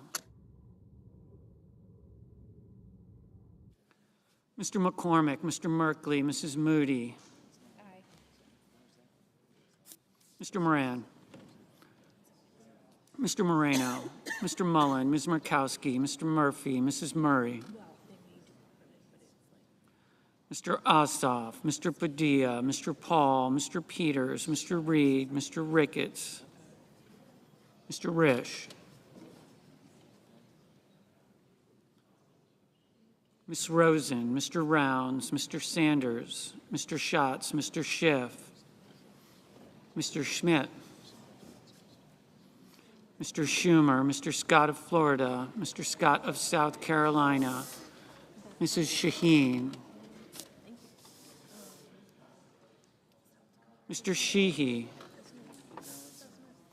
Ms. Slotkin, Ms. Smith, Mr. Sullivan, Mr. Thune, Mr. Tillis, Mr. Tuberville, Mr. Van Hollen, Mr. Warner, Mr. Warnock, Ms. Warren, Mr. Welch, Mr. Whitehouse, Mr. Wicker, Mr. Wyden, Mr. Young.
Senators voting in the affirmative: Blackburn, Capito, Cotton, Kramer, Curtis, Daines, Fisher, Hyde-Smith, Kennedy, Lankford, Marshall, McCormick, Moody, Ricketts, Scott of Florida, Sullivan, Thune, Tillis, Young.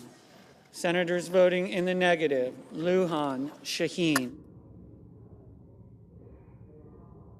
Mr. Rounds, aye. Mr. Graham, aye. Mr. Johnson, aye.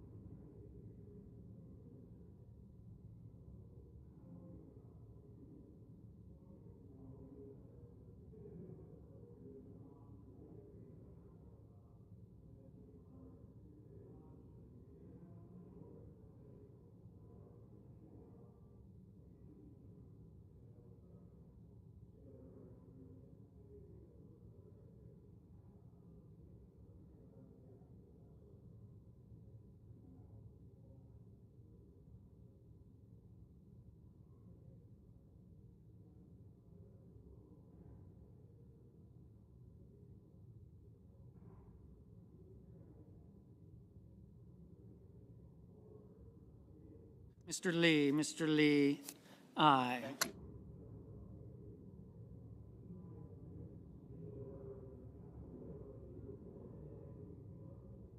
Mr. Grassley, aye.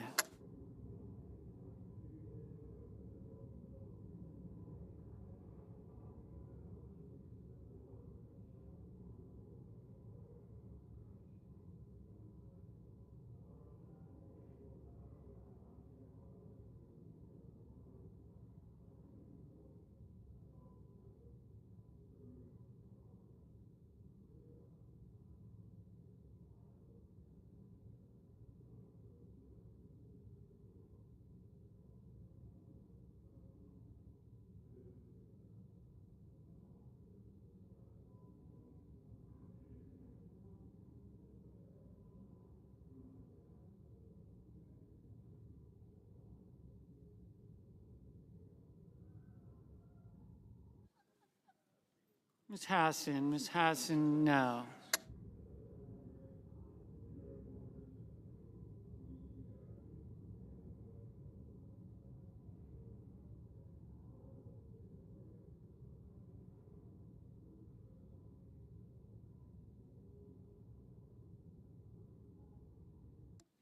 Mr. Risch, aye.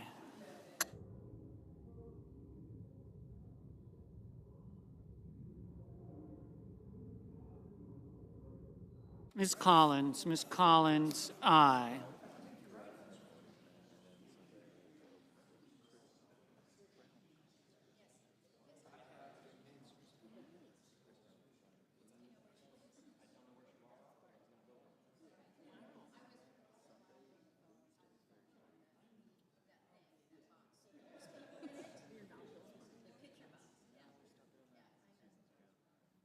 Ms. Murkowski, aye. Ms. Lummis, aye.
Ms. Smith, no.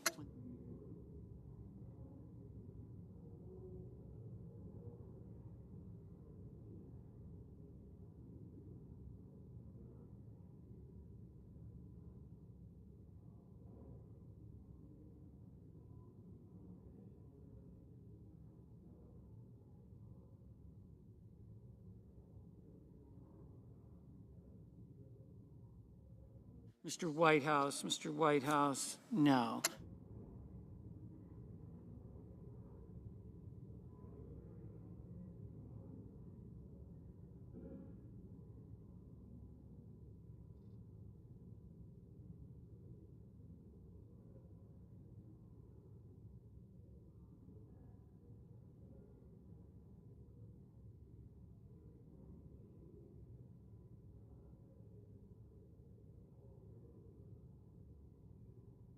Mr. Peters, no. Mr. Reed, no. Ms. Rosen, no. Mr. Heinrich, no.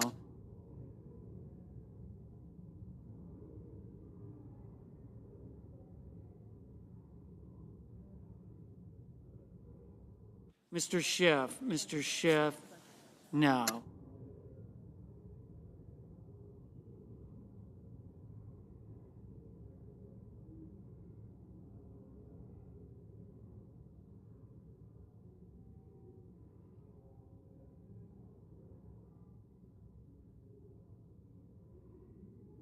Mr. Barrasso, aye.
Mr. Moreno. Mr. Moreno.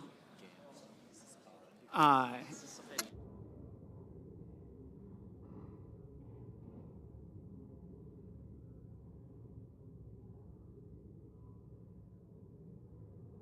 Mr. Kelly. Mr. Kelly, no.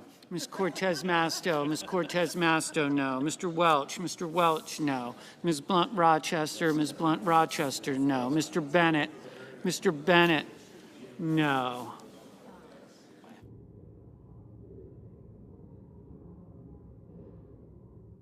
Mr. Hickenlooper. Mr. Hickenlooper, no. Mr. Sanders. Mr. Sanders, no. Ms. Also Brooks. Ms. Also Brooks, no. Mr. Kane. Mr. Kane, no. Mr. Blumenthal, no.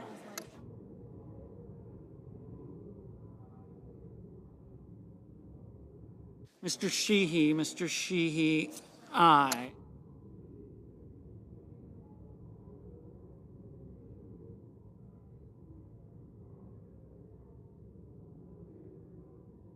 Mr. Warner. Mr. Warner, no. Mr. Wyden. Mr. Wyden, no. Ms. Warren. Ms. Warren, no. Mr. Markey. Mr. Markey, no. Mr. Cassidy, aye. Mr. Paul, aye. Mr. Durbin, no. Ms. Slotkin, no. Mr. Tuberville, aye.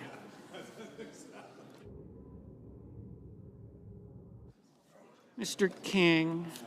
Mr. King, no. Mr. Murphy. Mr. Murphy, no.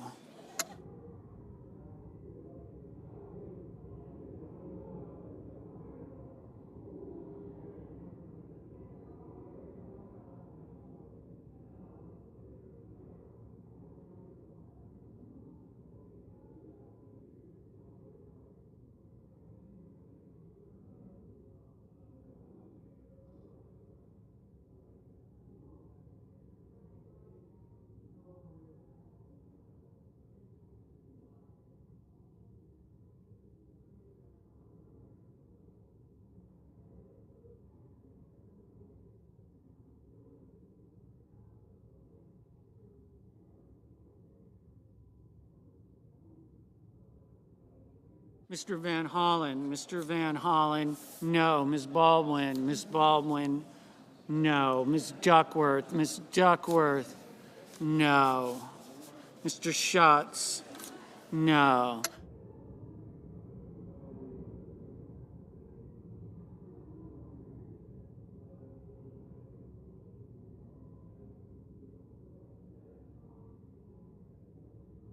Ms. Hirono, no.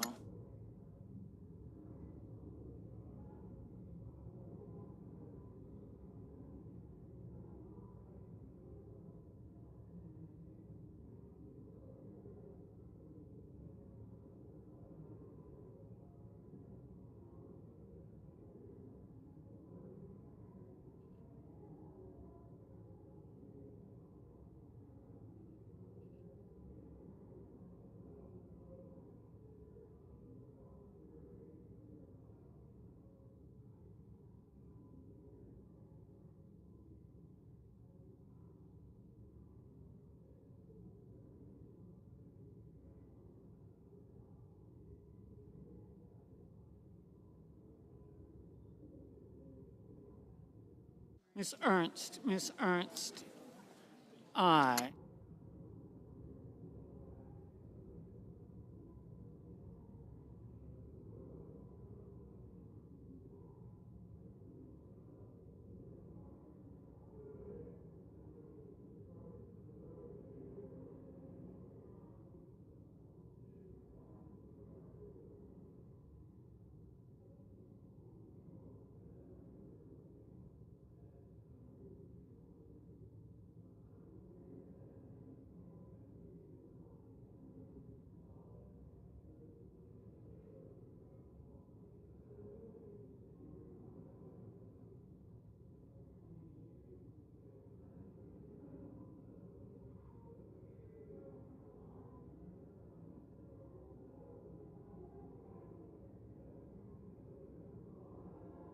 Mr. Gallego, Mr. Gallego, no.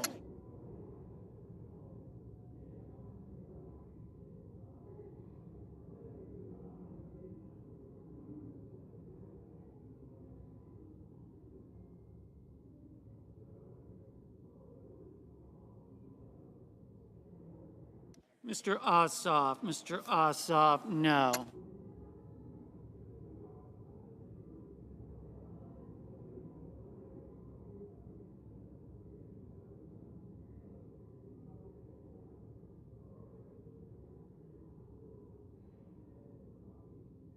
Mr. Bozeman, aye.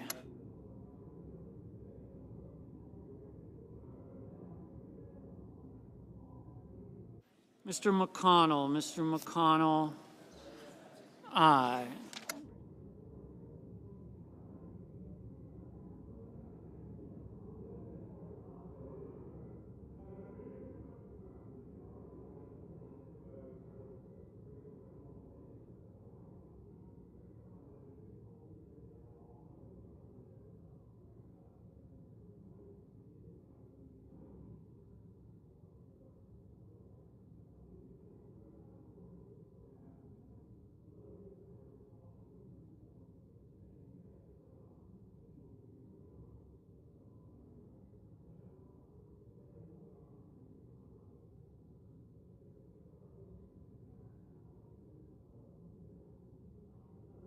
Ms. Cantwell, no.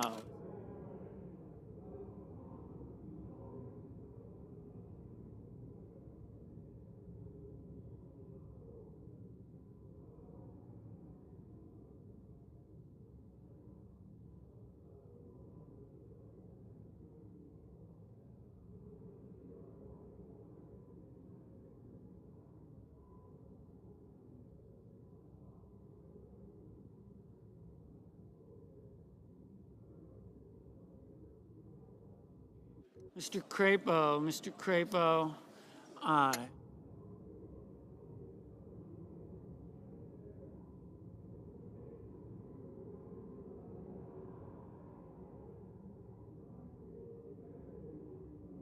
Mr. Warnock, no. Mr. Merkley, no. Mr. Schmidt, aye.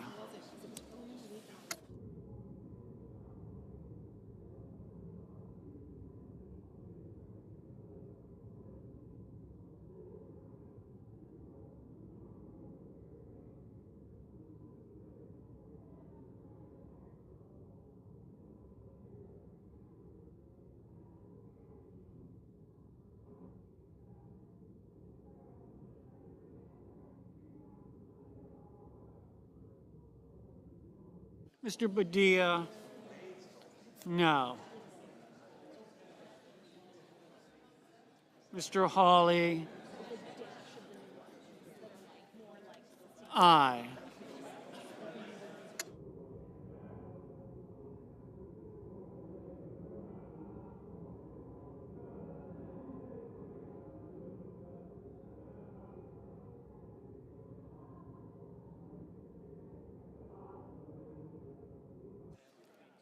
Mr. Wicker, aye.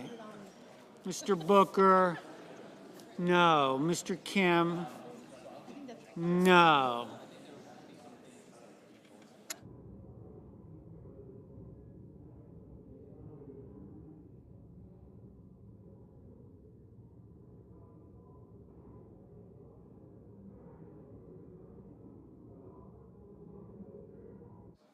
Mrs. Murray, no. Mr. Mullen, aye.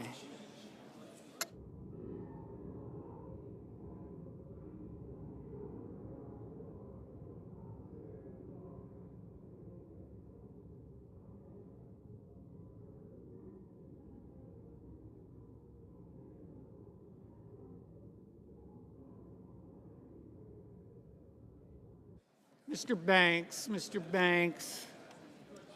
aye.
Ms. Klobuchar, no.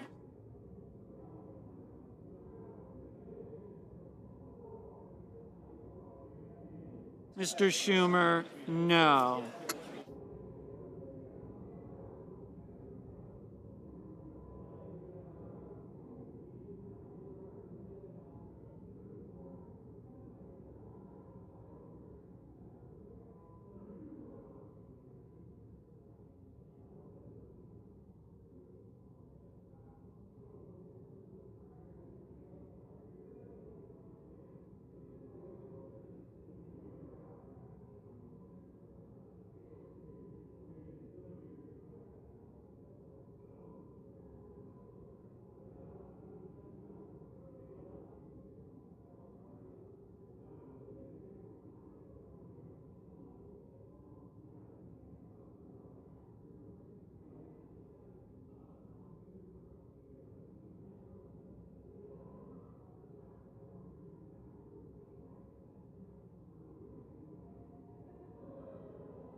Mr. Fetterman, no.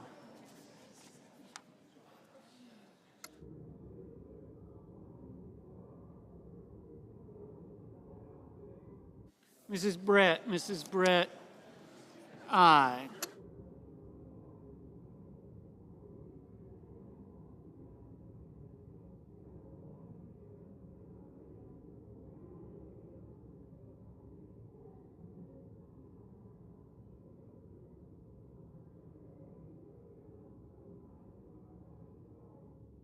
Mr. Husted, aye.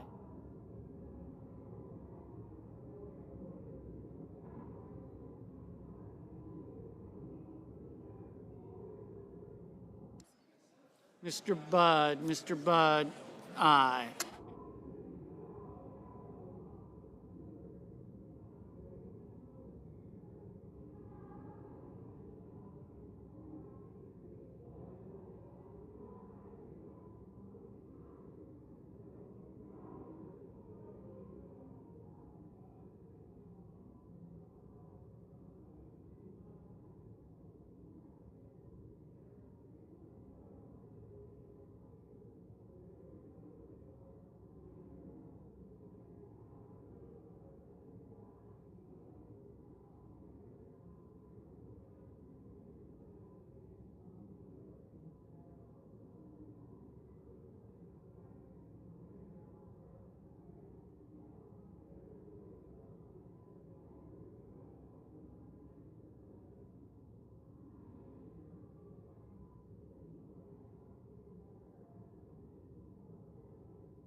Mr. Justice, aye.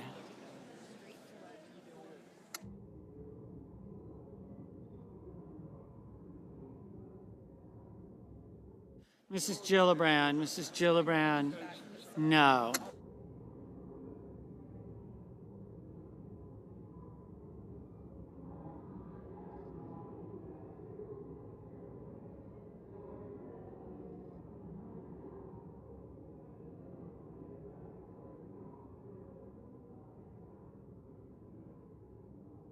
Mr. Scott of South Carolina, aye. Mr. Cornyn, aye.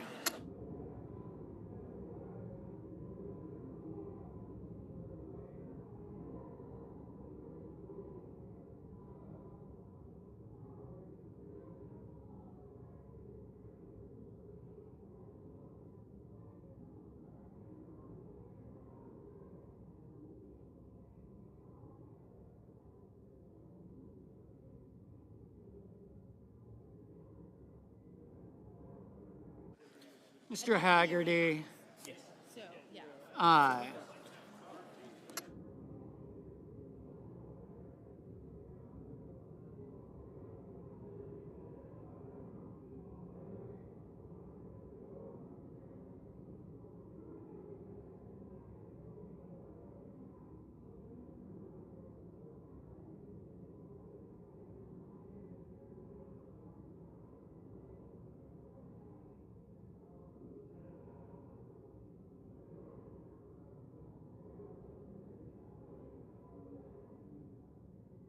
Mr. Hoven, aye.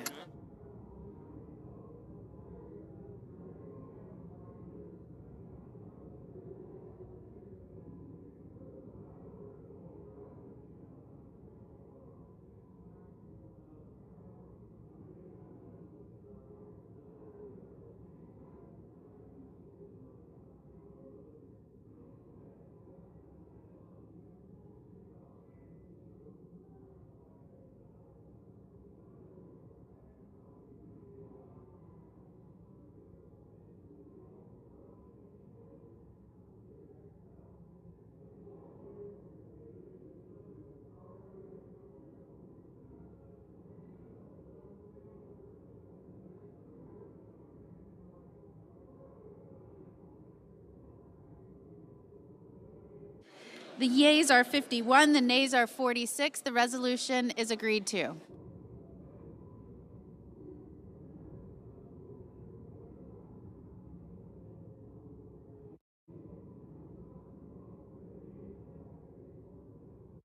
Madam President, Democratic Leader. I move to proceed to The Senate will be in order. Thank you, Madam President. I move to proceed to the motion to reconsider the vote on the motion to invoke cloture on the motion to proceed to S-2882. The question is on the motion. All those in favor say aye. Aye. All opposed, no. The ayes appear to have it. The ayes do have it. The motion is agreed to. I move to reconsider the vote on the motion to invoke cloture on the motion to proceed to S-2882. The question is on the motion. All those in favor say aye. Aye. All opposed, no. The ayes appear to have it. The ayes do have it.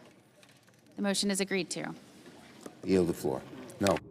The clerk will report the motion to invoke cloture. Cloture motion. We, the undersigned senators, in accordance with the provisions of Rule 22 of the Standing Rules of the Senate, do hereby move to bring to a close debate on the motion to proceed to calendar number 167, S-2882, a bill making continuing appropriations for the fiscal year ending September 30th, 2026, and for other purposes, signed by 17 senators. Under the previous order, the mandatory quorum call under Rule 22 has been waived. The question is it the sense of the Senate that debate on the motion to proceed to S-2882, a bill making continuing appropriations for the fiscal year ending September 30th, 2026, and for other purposes shall be brought to a close upon reconsideration? Yeas and nays are mandatory under the rule. The clerk will call the roll. Ms. Also Brooks, Ms. Baldwin.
Mr. Banks, Mr. Barrasso, Mr. Bennett, Mrs. Blackburn,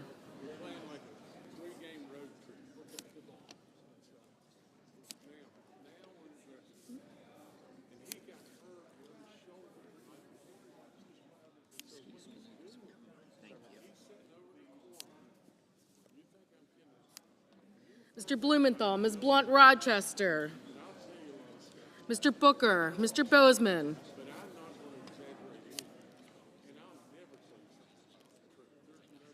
Mrs. Britt, Mr. Budd, Ms. Cantwell, Mrs. Capito, Mr. Cassidy, Ms. Collins, Mr. Coons, Mr. Cornyn, Ms. Cortez Masto, Mr. Cotton, Mr. Kramer, Mr. Crapo, Mr. Cruz, Mr. Curtis, Mr. Daines, Ms. Duckworth, Mr. Durbin, Ms. Ernst, Mr. Fetterman, Mrs. Fisher, Mr. Gallego, Mrs. Gillibrand, Mr. Graham, Mr. Grassley, Mr. Haggerty,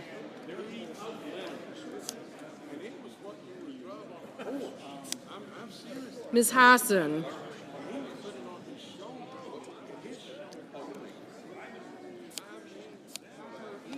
Mr. Hawley, Mr. Heinrich, Mr. Hickenlooper,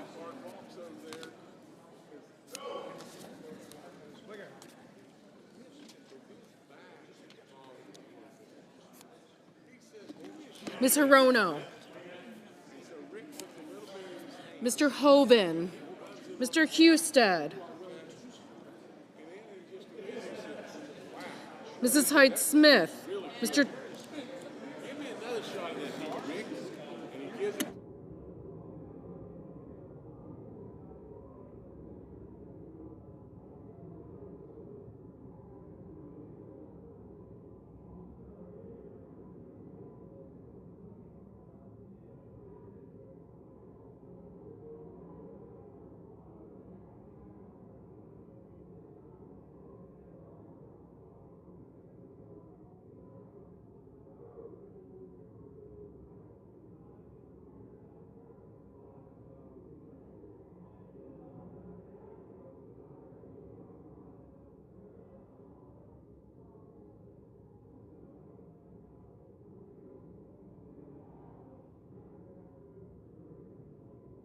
Mr. Johnson, Mr. Justice, Mr. Kane, Mr. Kelly, Mr. Kennedy, Mr. Kim, Mr. King, Ms. Klobuchar, Mr. Langford, Mr. Lee, Mr. Lujan,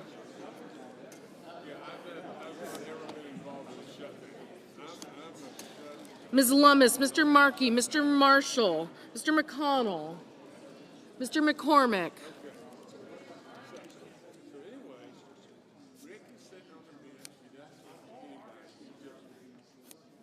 Mr. Merkley, Mrs. Moody, Mr. Moran, Mr. Marino, Mr. Mullen,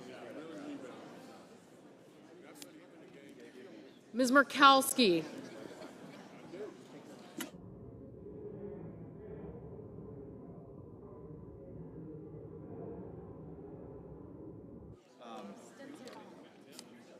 Mr. Murphy, Mrs. Murray, Mr. Ossoff, Mr. Padilla, Mr. Paul, Mr. Peters, Mr. Reed, Mr. Ricketts,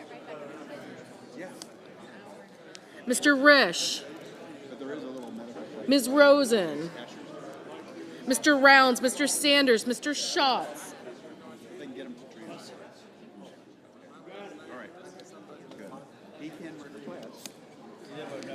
Mr. Sanders, Mr. Schatz, Mr. Schiff, Mr. Schmidt,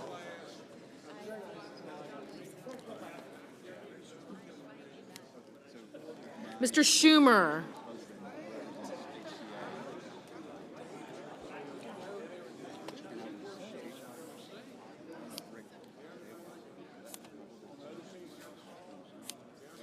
Mr. Scott of Florida, Mr. Scott of South Carolina, Mrs. Shaheen, Mr. Sheehy, Ms. Lotkin, Ms. Smith, Mr. Sullivan, Mr. Thune, Mr. Tillis, Mr. Tuberville, Mr. Van Hollen, Mr. Warner, Mr. Warnock, Ms. Warren, Mr. Welch, Mr. Whitehouse, Mr. Wicker, Mr. Wyden, Mr. Young.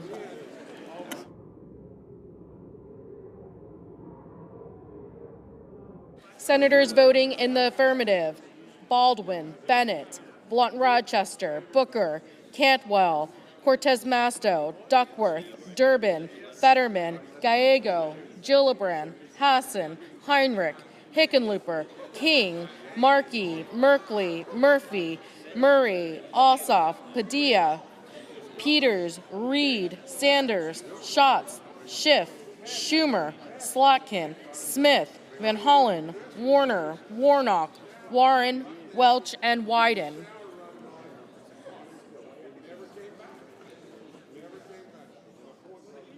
Senators voting in the negative: Barrasso, Britt, Budd, Capito, Cornyn, Cotton, Kramer, Crapo, Cruz, Daines, Ernst, Fisher, Graham, Haggerty, Hawley, Hoeven, Husted, Hyde-Smith, Johnson, Justice, Langford, Lummis, Marshall, McCormick, Moody, Marino, Paul, Rounds, Scott of Florida, Scott of South Carolina, Sheehy, Sullivan, Thune, Tillis, and Wicker.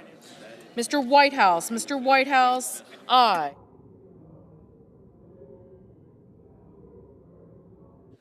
Ms. Collins, no.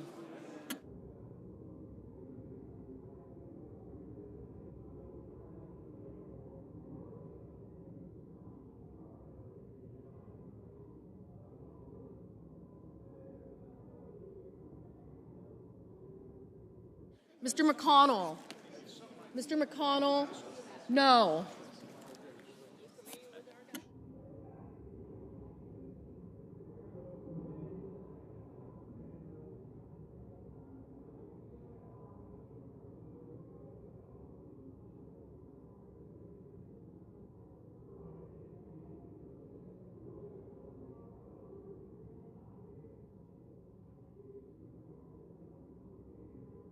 Mr. Markey.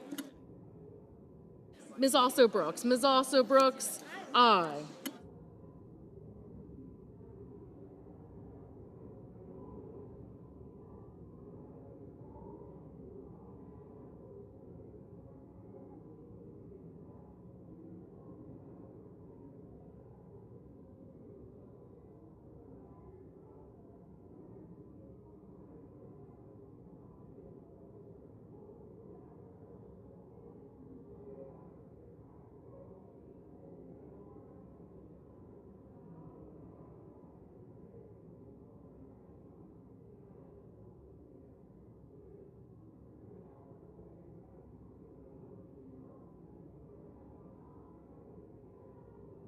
Mr. Banks, no.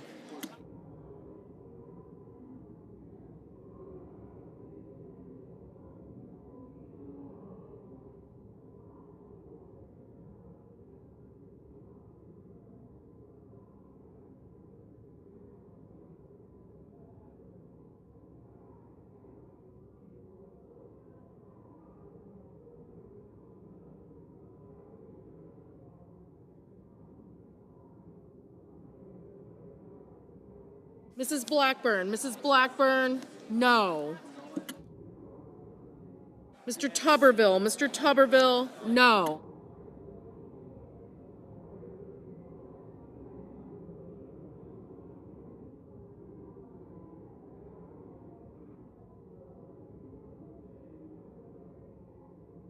Mr. Blumenthal, aye.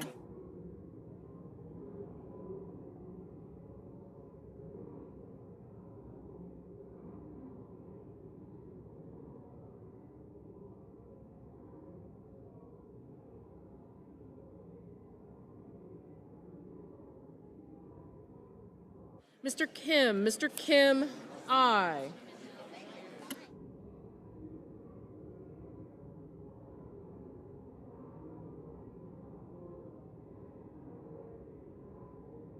Mrs. Shaheen, Mrs. Shaheen, aye. Ms. Rosen, aye. Mr. Kane, aye. Ms. Murkowski, no.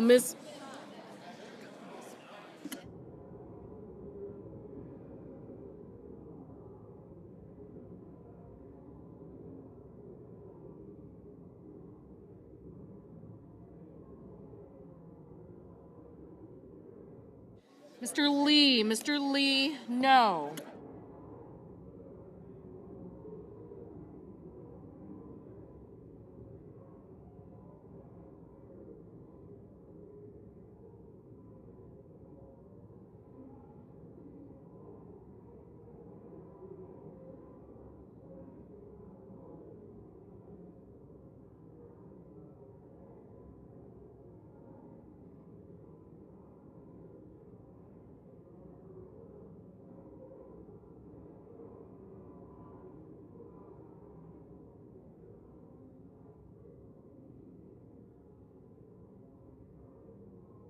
Ms. Hirono, aye.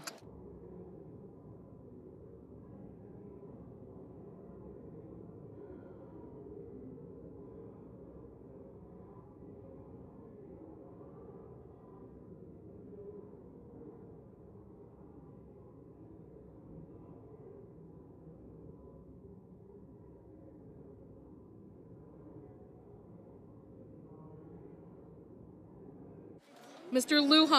Lujan, aye. Mr. Curtis, no. Mr. Risch, no. Mr. Grassley, no.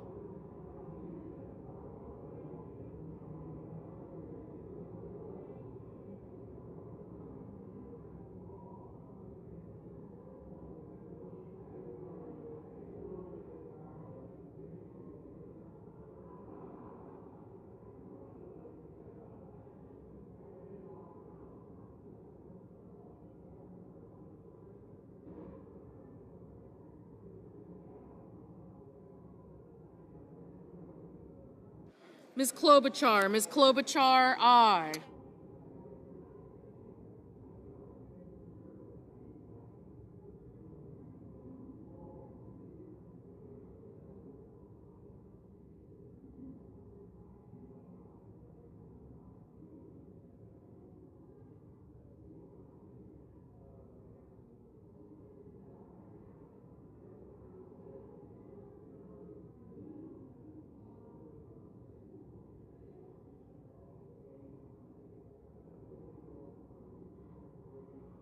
Mr. Young, no.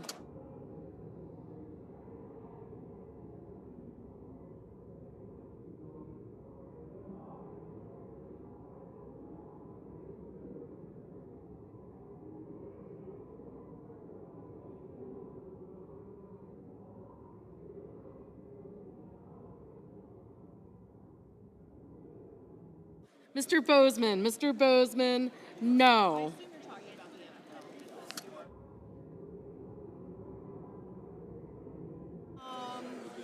Mr. Ricketts, no.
Mr. Schmidt. Mr. Schmidt, no.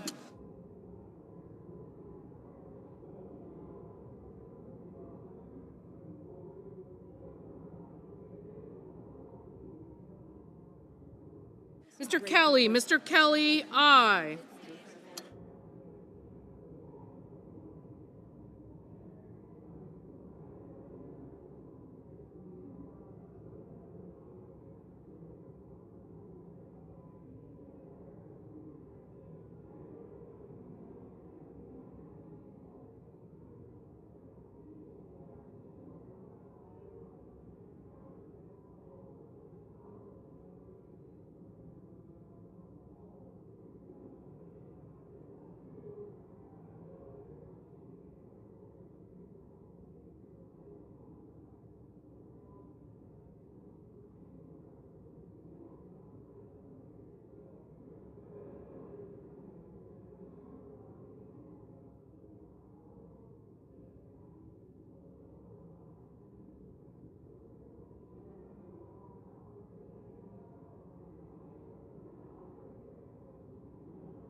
Mr. Mullen, no.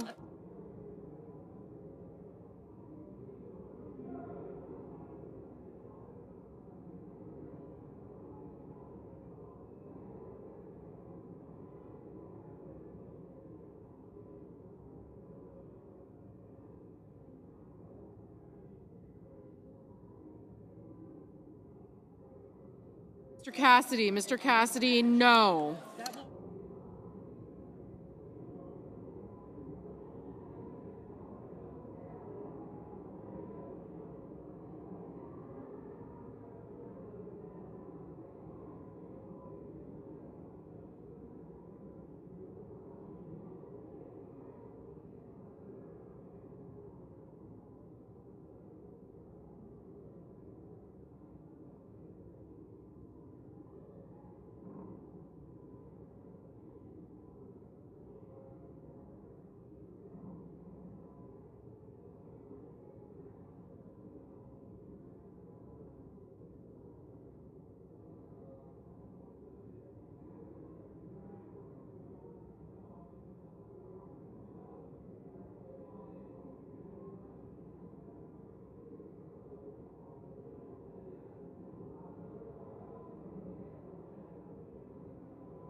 Mr. Kennedy, no.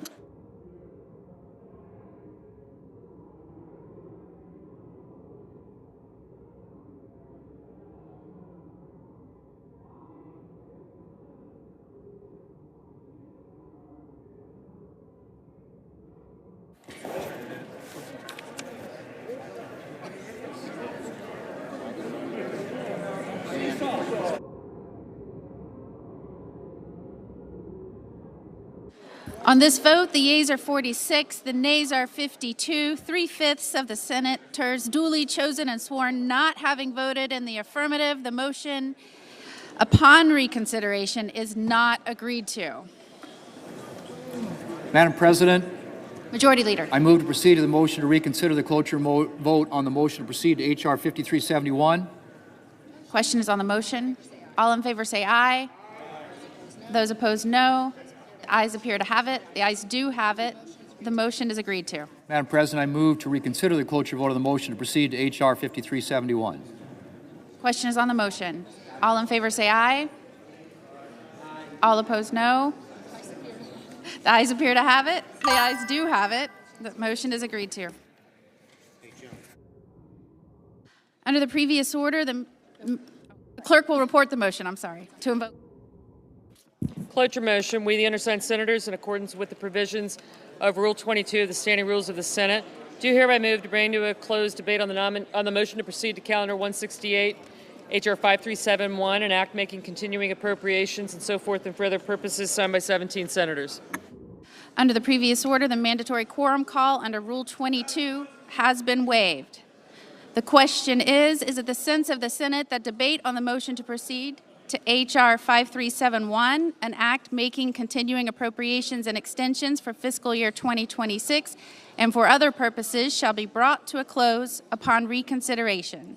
The yeas and nays are mandatory under the rule. The clerk will call the roll. Ms. Alsobrooks, Ms. Baldwin. Okay, you guys can go. No, no. I'm a no. You're a no, thank you. Bennett. I did get you, thank you. Thank you, I got you. Ms. Cantwell. Oh, no, I'm yes. Okay, Scott.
Yes. Okay, cool. Thank you.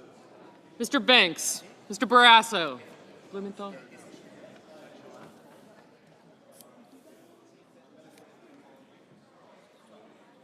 Mr. Bennett. Mrs. Blackburn. Mr. Blumenthal. Ms. Blunt-Rochester. Mr. Booker. Mr. Bozeman. Mrs. Britt. Mr. Budd.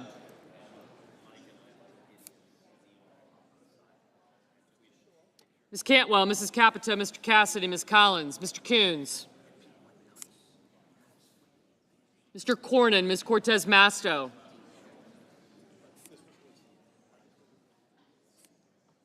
Thank you.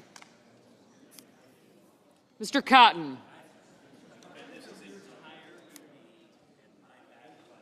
Mr. Kramer, Mr. Crapo.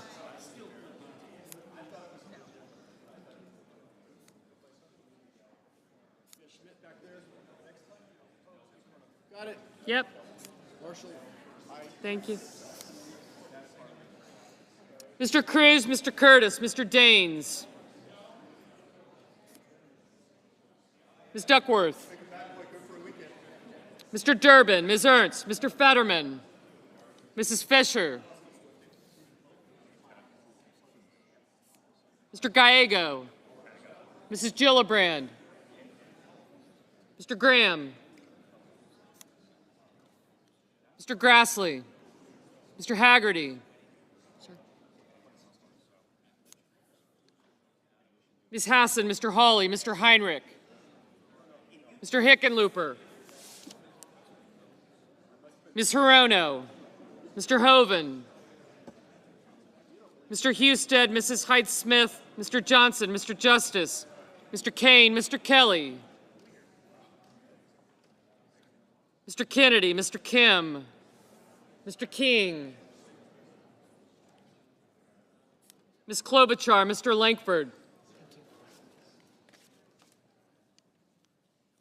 Mr. Lee, Mr. Lujan, Ms. Lummis, Mr. Markey, Mr. Marshall, Mr. McConnell, Mr. McCormick, Mr. Merkley, Mrs. Moody, Mr. Moran, Mr. Marino, Mr. Mullen, Ms. Murkowski, Mr. Murphy, Mrs. Murray, Mr. Ossoff, Mr. Padilla, Mr. Paul, Mr. Peters,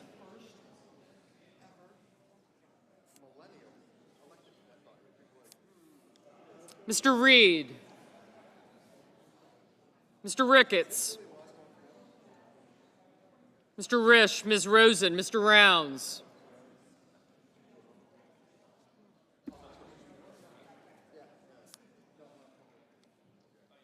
Mr. Sanders. Thank you. Mr. Schatz.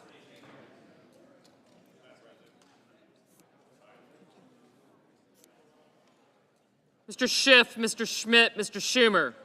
Mr. Scott of Florida, Mr. Scott of South Carolina, Mrs. Shaheen, Mr. Sheehy, Ms. Slotkin, Ms. Smith, Mr. Sullivan, Mr. Thune, Mr. Tillis, Mr. Tuberville, Mr. Van Hollen, Mr. Warner, Mr. Warnock, Ms. Warren, Mr. Welch, Mr. Whitehouse, Mr. Wicker, Mr. Wyden, Mr. Young,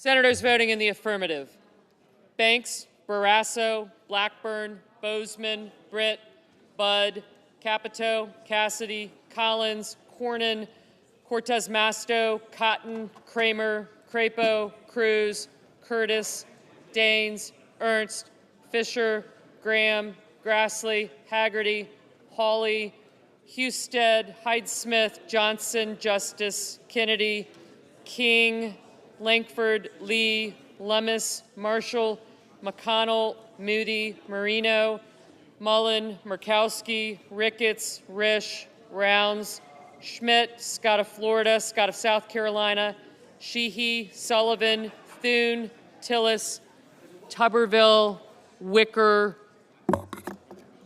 and Young.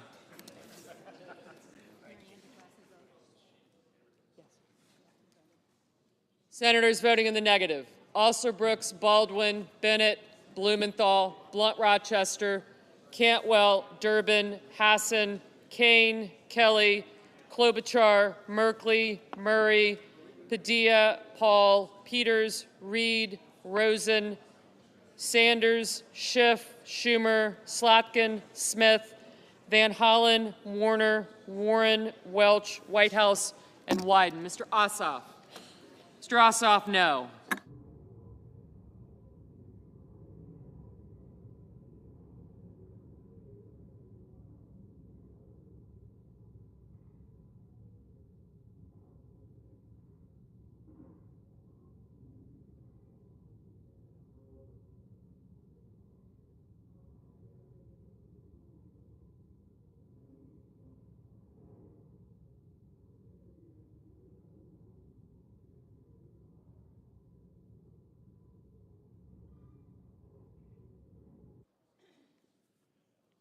Mr. Markey? No.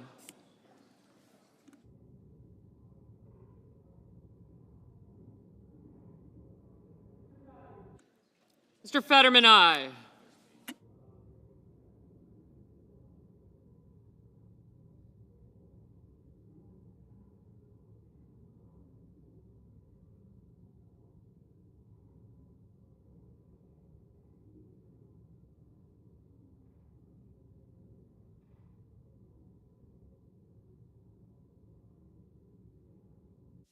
Mr. Hoven, aye.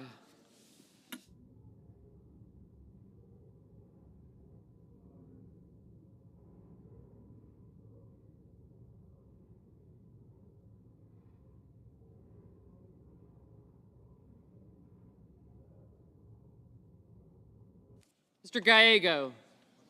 No.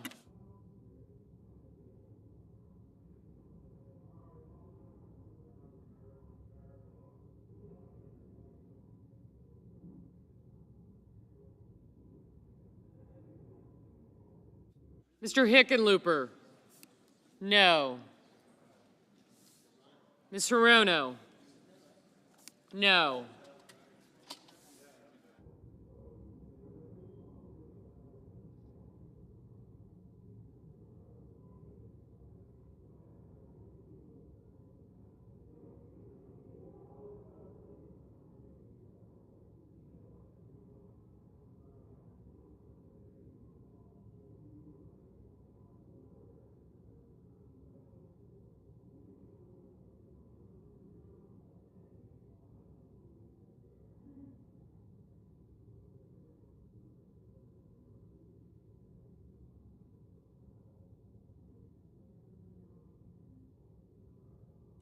Mr. Kim?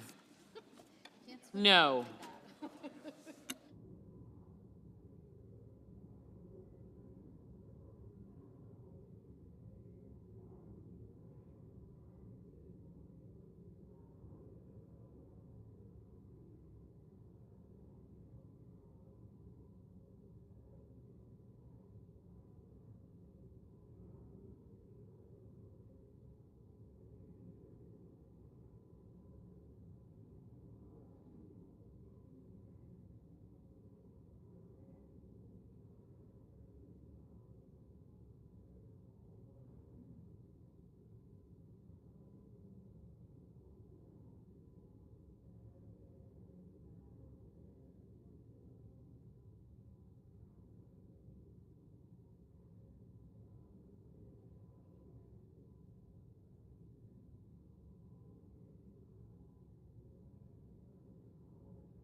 Mrs. Gillibrand? No. I didn't mean. That's all right. Mr. Warnock? No.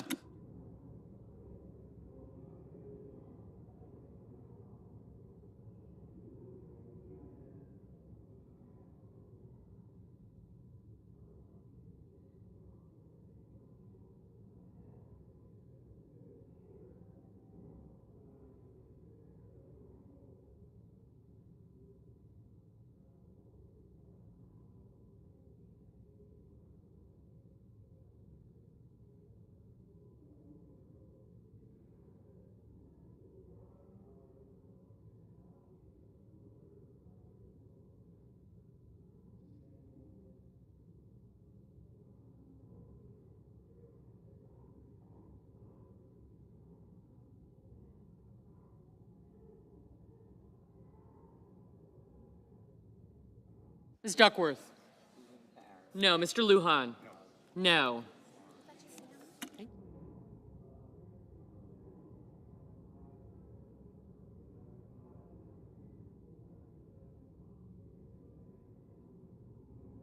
Mr. McCormick? Aye.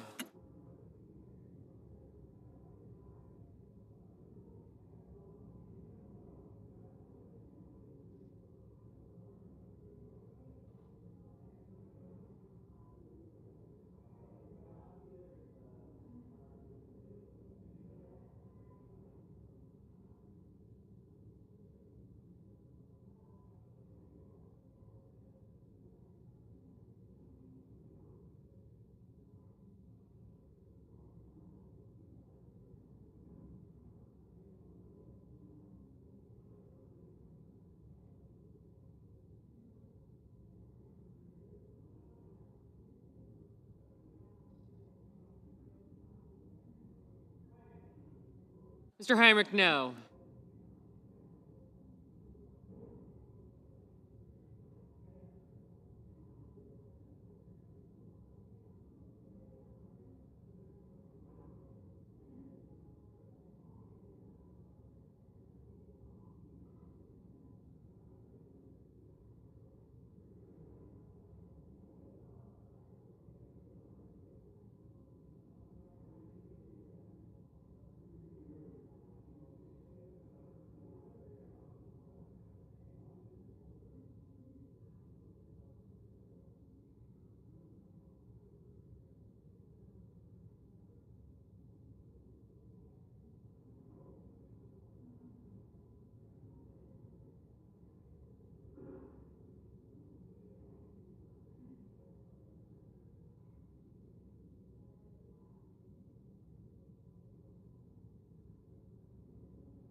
Mr. Murphy?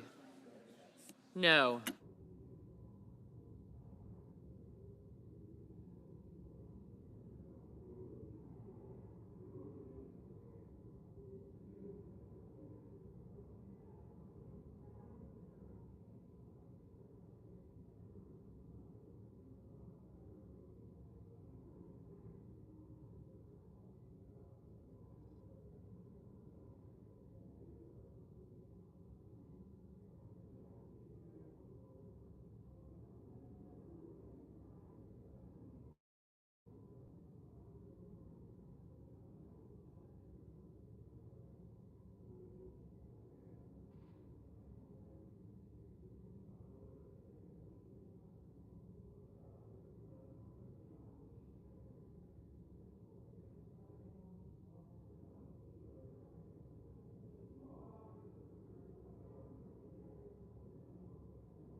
Mr. Booker? No. Mr. Schatz, no.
Mrs. Shaheen, no.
On this vote, the yeas are 54 and the nays are 44.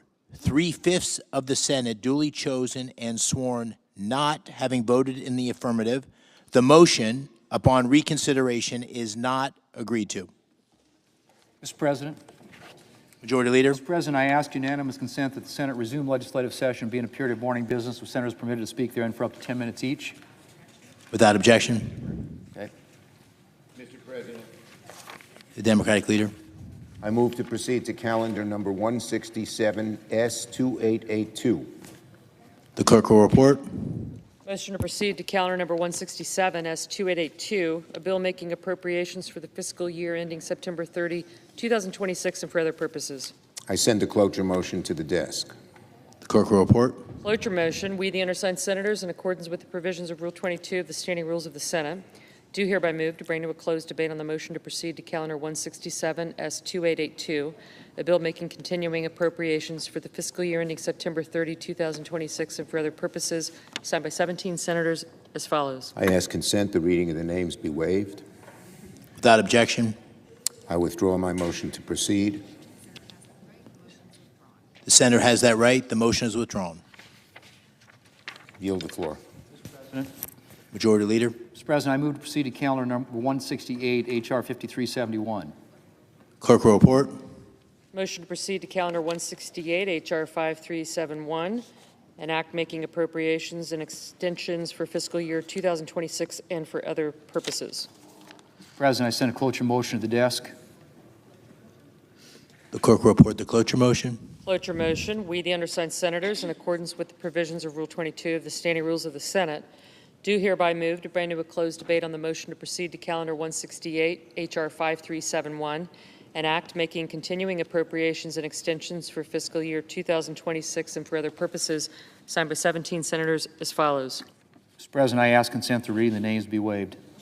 Without objection. And I move to proceed to executive session to consider the in-block nominations listed in SRS 412. The question is on the motion. All in favor say aye. Aye. Those opposed, no. The ayes appear to have it. The ayes do have it.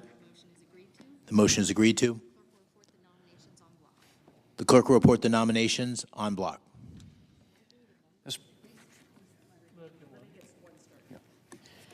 Nominations, calendar number 62, Paul Atkins of Virginia to be a member of the Securities and Exchange Commission. Mr. President, I ask unanimous consent that the names be considered read. Without objection. And I send a cloture motion to the desk. Clerk will report the cloture motion. Cloture motion, we, the undersigned senators, in accordance with the provisions of Rule 22 of the Standing Rules of the Senate and the provisions of SRES 412 from the 119th Congress, do hereby move to bring to a close debate on executive calendar numbers 62, 86, 92, 126, 127, 128, 143, 155, 158. Mr. President, I ask consent that the reading of the names be waived. Without objection. Signed by 17 senators as follows. And I ask consent that the reading of the names be waived. Without objection. Mr. President, I ask unanimous consent that the Senate resume legislative session.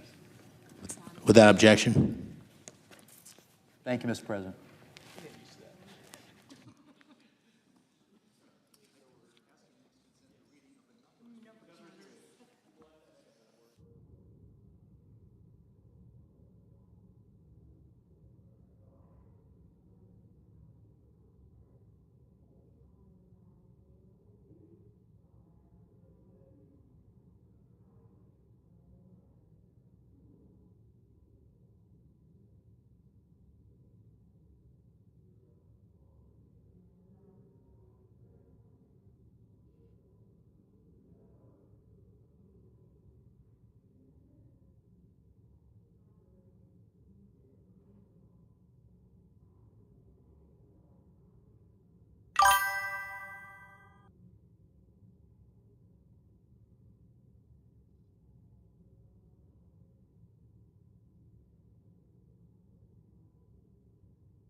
Senator from Missouri. Thank you, Mr. President. I ask for unanimous consent that the Senate proceed to the immediate consideration of the following bills in block: calendar number 77 S180, calendar number 79 S419, calendar number 80 S539, calendar 82 S1316, and calendar 83 S1563. Further, that the committee reported substitute amended to Senate Bill 1563 be agreed to, and the committee reported amendment for S1316 be agreed to, that the committee reported substitute amendment for S539 be withdrawn, and the Corden substitute amendment at the desk to S539 be agreed to. Finally, that the bills as amended, if amended, be considered read a third time, passed in block, and that the motions to reconsider be considered made, laid upon the table, all in block. Mr. President, I rise to request unanimous consent here on the bills that were just mentioned to call up and pass this year's Police Week bills. These are bipartisan bills.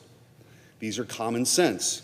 And most importantly, particularly in light of recent events, and you can turn on the television right now and see what I'm talking about, they would give this chamber the chance to demonstrate its commitment to the men and women who wear the badge and to the laws they serve to protect. This is not a time to mince words or blur lines. This is a time to speak clearly with full moral force. In cities across the country, our law enforcement officers are beset from below and above. From below on our streets, they face an emboldened criminal element and a resurgence of organized political violence. From above, in the halls of power, they face a political class which seems hell-bent on undermining and attacking them at every turn. We have watched this unfold for years now. The press has smeared and defamed our police officers, seeking to incite hatred and violence against them. Fringe academic ideas about defunding police and shuttering prisons have moved from the classroom to the courtroom to the legislature and then to codified laws. Riots, lawsuits, slashed budgets, malicious lies blared through the largest megaphones in our country. Time and time again, the system has sided with the criminal over the cop, the looter over the law. The result of this system could be seen in unprecedented waves of violence that ravaged our cities in the wake of the George Floyd riots in 2020. It can still be seen today on the streets of cities overtaken by Antifa. These are not rhetorical or theoretical concerns. We watched it happen in real time. It is not the product of social conditions or inequity or systematic this or that. It is the inevitable result of a civilization that's lost its moral nerve. A civilization that is too racked by guilt to punish its criminals, to enforce its laws, or to confront its enemies, even when those enemies are beating police officers and firebombing federal buildings right before our eyes. When a government loses the ability or the will to defend its own cities, its own institutions, its own people, then it ceases to be a government worthy of its name. The path back to justice is simple. It requires laws like the ones we are going to consider here today. It requires protecting the people who protect us, like the bill to equip first responders with protective gear against fentanyl exposure, keeping them safe from the very poisons they're trying to fight. It requires ensuring that our police officers are healthy in body and in spirit, like the bill to reauthorize critical mental health services for cops and their families. Every single year, more police officers die by suicide than die in the line of duty. This is profoundly a policy failure and one that is on us to fix. It requires hunting down the predators who seek to prey upon our kids from the darkest recesses of the internet, like the bill to reauthorize and modernize the Internet Crimes Against Children Task Force. This bill funds and enhances our ability to catch and convict the very worst kinds of criminals, those who target and abuse children.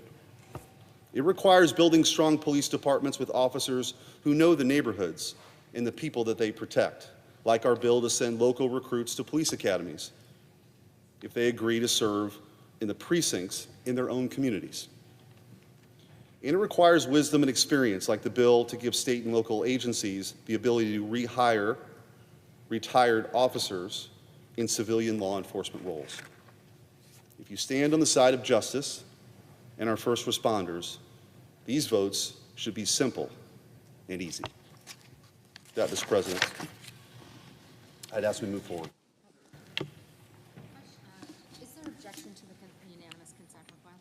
Is there objection to the unanimous consent request? I'm going to reserve the right to object. Senator from New Jersey. I'm really grateful that this is one of the areas where we have a lot of bipartisan support, because this body, I would say unanimously, believes that we have to do more to help local law enforcement. I see it in my state. We have real challenges with recruitment, challenges with officers who are in incredibly stressful situations for their mental health, and even empowering officers to be able to do their job, which is a job that everyone wants our officers to do. I say this all the time. If you polled my city, which is majority minority city, majority African American city, and asked them, hey, do you want more police, less police, or the same amount of police? Undeniably, they would want more law enforcement. And when I talk to the law enforcement officers in not just my city, but up and down the state, they want more resources. It's why I have multiple bills to actually fund our police departments around our country, specifically in New Jersey, to empower them on everything from closing out murder investigations all the way to mental health. In fact, the legislation that's being brought forward, it's right, it's a bipartisan legislation. I am the co-sponsor of some of the bills that we have right now on the floor. We should be united in this body, all 100 of us, to stand up for public safety and to fund our police, get them the resources and the equipment that they need to do their job. Unfortunately, that's not what's happening. President Trump, through an arbitrary executive order, has told this body that your intentions will not be followed. The legislation that is being proposed today, the president has already said, those DOJ grants will not go to certain states: Illinois, California, New York, New Jersey, that they are not eligible for these grant programs. That's not a bipartisan way of going about it. That's singling out certain states over other states. That's actually defunding the police departments in certain states for other states when you say these states that have gotten many of these grants in years past can no longer get them. None of us in this body should support that. All of us in this body should join together and say, when Congress passes a grant program, the President of the United States cannot arbitrarily decide which states receive those grants and which states don't. I feel a driving sense of urgency that we must support our police officers. They are facing greater and newer challenges in this country. I feel a deep urgency to support mental health issues in particular, because I lost one of my dear childhood friends who died by suicide in uniform. I want to make a simple adjustment to this legislation. Very simple, and what it would do is basically say that when this body has approved these grant programs, the president can't undermine the founder's intention that we hold the purse strings, that the president can't undermine that, and these grants have to go out as Congress intended them. That's all I'm asking from my colleague across the aisle. It's all I'm asking from this body, is that we together say we need to get resources for police officers in all of our country. We shouldn't be picking out some departments and not others. This is just simply making sure that this is a bipartisan effort to fund local police officers. And so I ask my colleagues to pass these bills as I amend them, so that we can refocus on the urgent work of reopening the government and then providing all law enforcement agencies with the resources they need, ensuring every law enforcement agency has a fair opportunity to secure funding to support their work, to support the men and women, to support their sacred and noble duties. We should work in a bipartisan way. And so I ask that the consent be modified such that my amendments to S-180, S-419, S-539, S-1316, and S-1563, which are at the desk, also be agreed to with all the other provisions that my colleague is asking for remain intact so that we can fund all of police and stop our president's attempt to defund police departments in blue states. Is there objection to the modification? Mr. President. Senator from Missouri. Reserving the right to object. Mr. President, let's be clear about what this provision does for my friend from New Jersey. It's an attempt to throw a lifeline to these sanctuary cities that are openly defying the law. In order to receive federal grant dollars, you can't withhold information from federal law enforcement. That's what they're doing. That's what it means to be a sanctuary city. What you're saying is we're not going to work with ICE or any other federal agency because we want to protect illegal immigrants in our cities. That's what's happening. That's deeply unpopular with the American people. And that's why the president has taken his action to try to get these cities to come along and be part of the program with the rest of the country to say, we're all going to work together to keep our communities safe. This provision is a direct attempt to undermine the Trump administration to do that and their renewed enforcement of our immigration laws. I know some people got used to the last 4 years where 20 million people came here illegally and federal law enforcement was handcuffed by the Biden administration to actually enforce our immigration laws. So much so that the rhetoric that had been exhibited for that time now is carried over.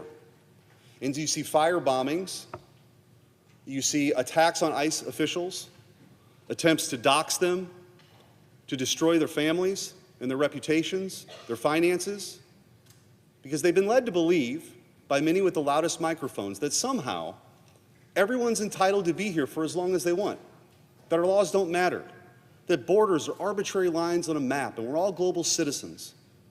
And the white papers from the 60s and the 70s found their way into the halls of the highest offices in government.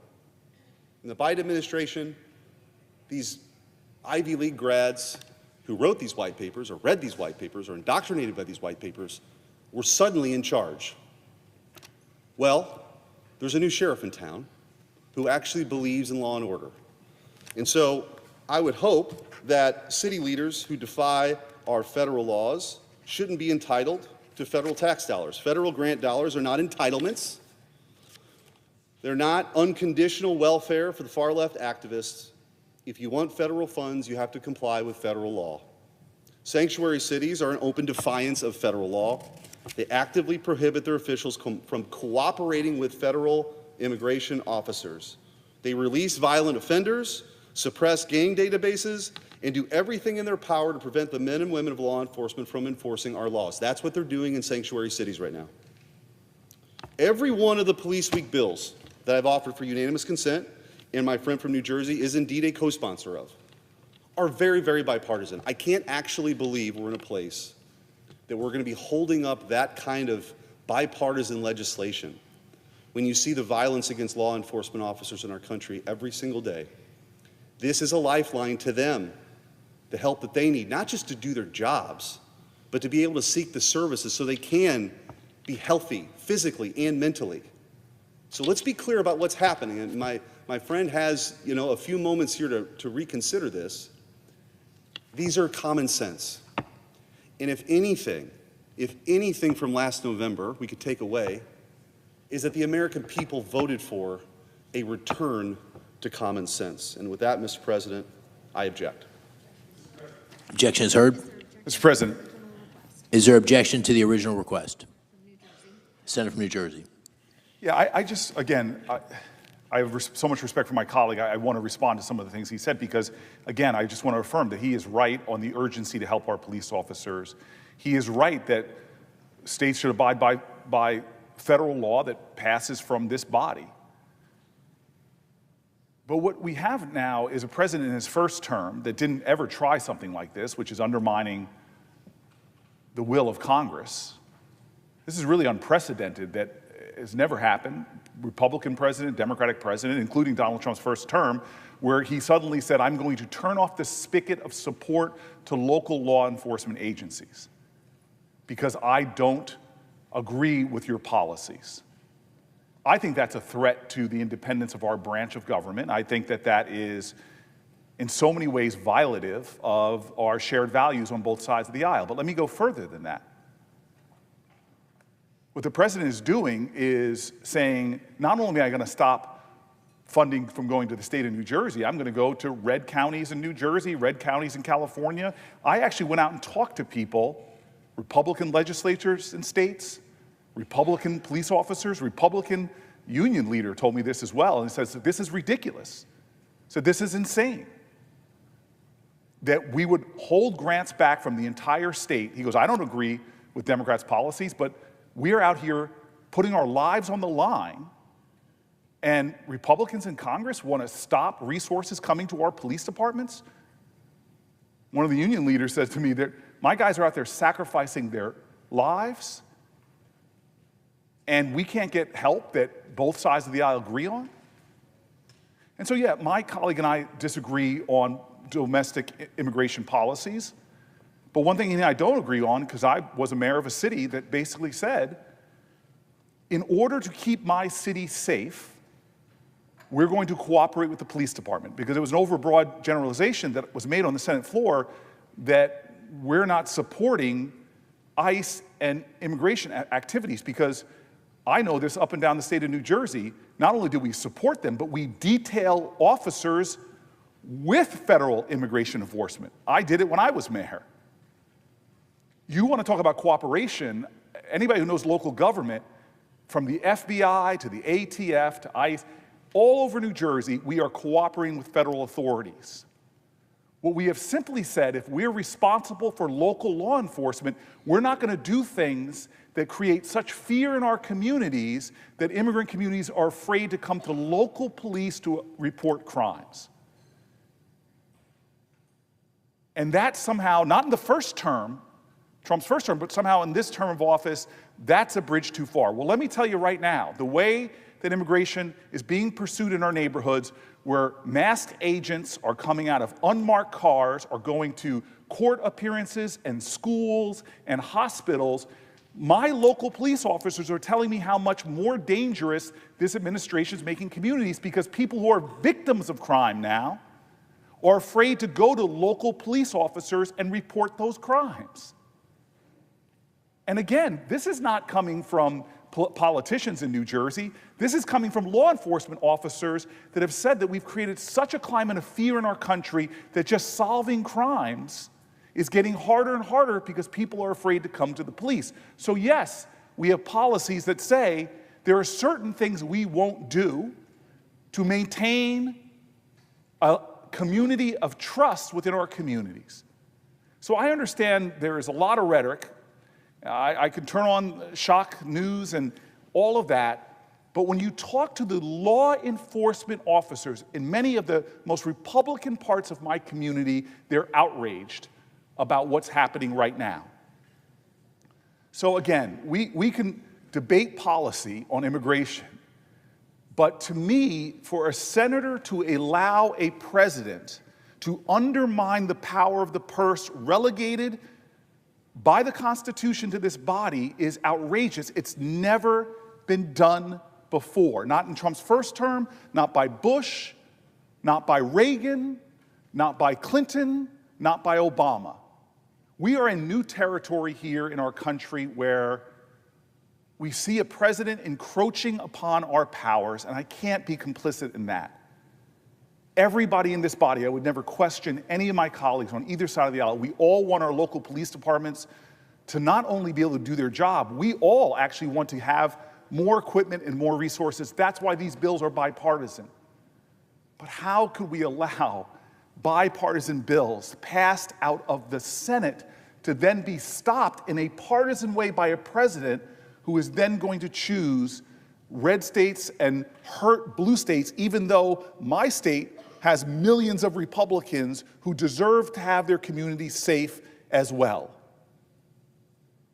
I'm standing today just to say, let's use common sense and help our police officers together get this resource is desperately needed out to our communities now, and not let this fall victim to something that wasn't even an issue in Donald Trump's first term. And so I object. I object. I object. Objection is heard.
Well, the shutdown melodrama continues. I love the smell of melodrama in the morning. It smells like the United States Senate. I said the other day that this shutdown is just further proof that human evolution is a slow, slow process. This shutdown, what you're witnessing now, is just further proof of about why it took human beings thousands of years to learn how to stand upright. This shutdown is bone deep, down to the marrow, stupid. Some shutdowns are based on policy. Some shutdowns are based on politics. Some shutdowns are based on a combination of both. This one is pure. It's pure as ivory snow. This shutdown is based on politics. Let me tell you what's going on. I believe in a two-party system, Mr. President. Why? Because two parties create competition. And competition makes all of us better. It does. The Democratic Party, the opposite of my party, the Republican Party, the Democratic Party is competing within itself right now.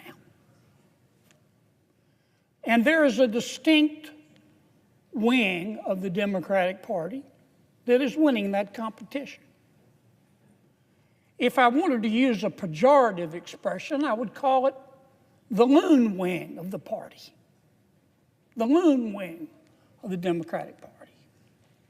Or you might call it the Bolshevik wing of the Democratic Party. I think a more accurate description is to call it the socialist wing of the Democratic Party. I think that's fair.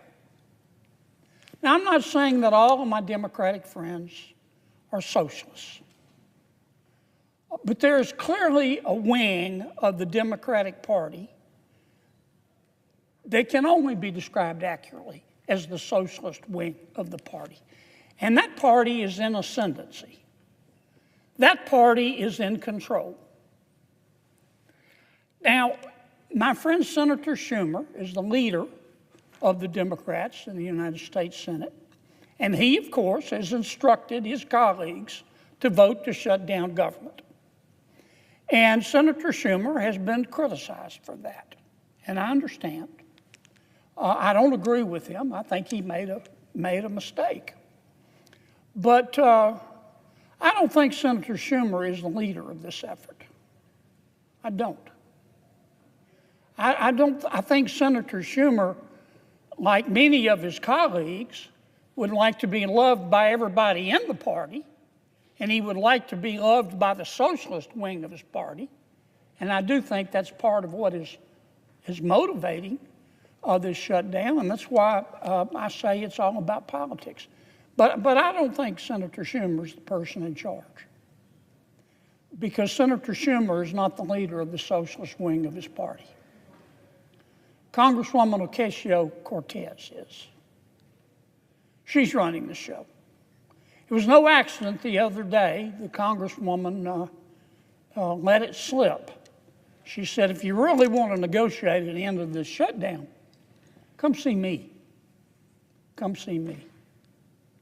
And I think any fair-minded person has to look right now and say that the two leading members, the quarterback, the two leading members of the socialist wing of the Democratic Party, the quarterback is Congresswoman Ocasio-Cortez. Now, her substitute is Senator Bernie Sanders. But I think it's the Congresswoman who's calling these shots. Now, Mr. President, I don't hate anybody. I've said that repeatedly, and I mean it. I like all of my colleagues. I look for grace wherever I can find it. When I say my prayers, I do. Every single time, I ask God, don't let me hate, because it's hard sometimes. It's hard up here. But I do. I say, God, don't let me hate. And I certainly don't hate Congresswoman Ocasio-Cortez. I want to make that very clear. She has the right to her opinion. She has the right to try to have the socialists take over the Democratic Party. That's the American way.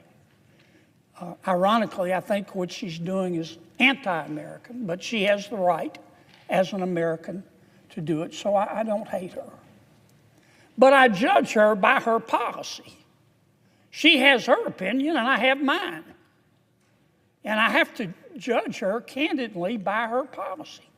Here is what the socialist wing of the Democratic Party, led by Congresswoman Ocasio-Cortez, has said to the American people and to the United States Congress and the Republicans in Congress. If you Republicans don't agree to make the federal government $1.5 trillion, not million dollars, not billion dollars, $1.5 trillion bigger, we're going to shut government down. Well, of course we said no. I'm not going to vote for that. My mother didn't raise a fool. And as I've said before, if she did, it was one of my brothers. I'm never going to vote for that. Now, where do I come up with this figure of $1.5 trillion? Well, the first thing that the socialists and Congresswoman Ocasio-Cortez is asking us to do is to repeal the health care reforms in the One Big Beautiful Bill. We just passed them. We just passed them. Here it is, Subtitle B, Health in the One Big Beautiful Bill. Now, we didn't cut Medicaid in the One Big Beautiful Bill. In fact, under our bill, Medicaid is going to increase 2% a year over the next 10 years.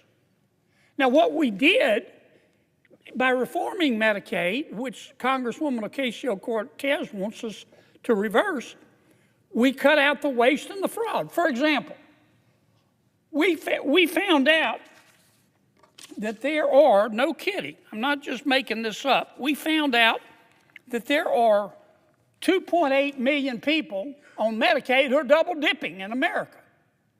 They're either signing up for Medicaid in Louisiana and Mississippi, double dipping, or they're signing up for Medicaid in Louisiana and they're signing up for the Obamacare subsidies. That's called cheating. Our bill would put an end to that. and it would save about $140 billion on 10 years. The socialist wing of the Democratic Party and Congresswoman Ocasio-Cortez want us to reverse that. The second thing we did in our health care reforms in the One Big Beautiful Bill is to say you've got to stop lying when you apply for Medicaid. Under President Obama, we had virtually no eligibility checks. People could walk in and the Medicaid folks would say, how much do you make a year? And they could say $30,000 a year. And they'd say, okay, you qualify. Now, I trust people. I've said it before on this floor. I play cards with my friends all the time. They're friends. I cut the cards anyway. We have found, for example, just in Louisiana, we did a statistical sample of the people on Medicaid in Louisiana. Our auditors found 1,600 people on Medicaid making $100,000 a year or more. That's cheating. So our bill put an end to that.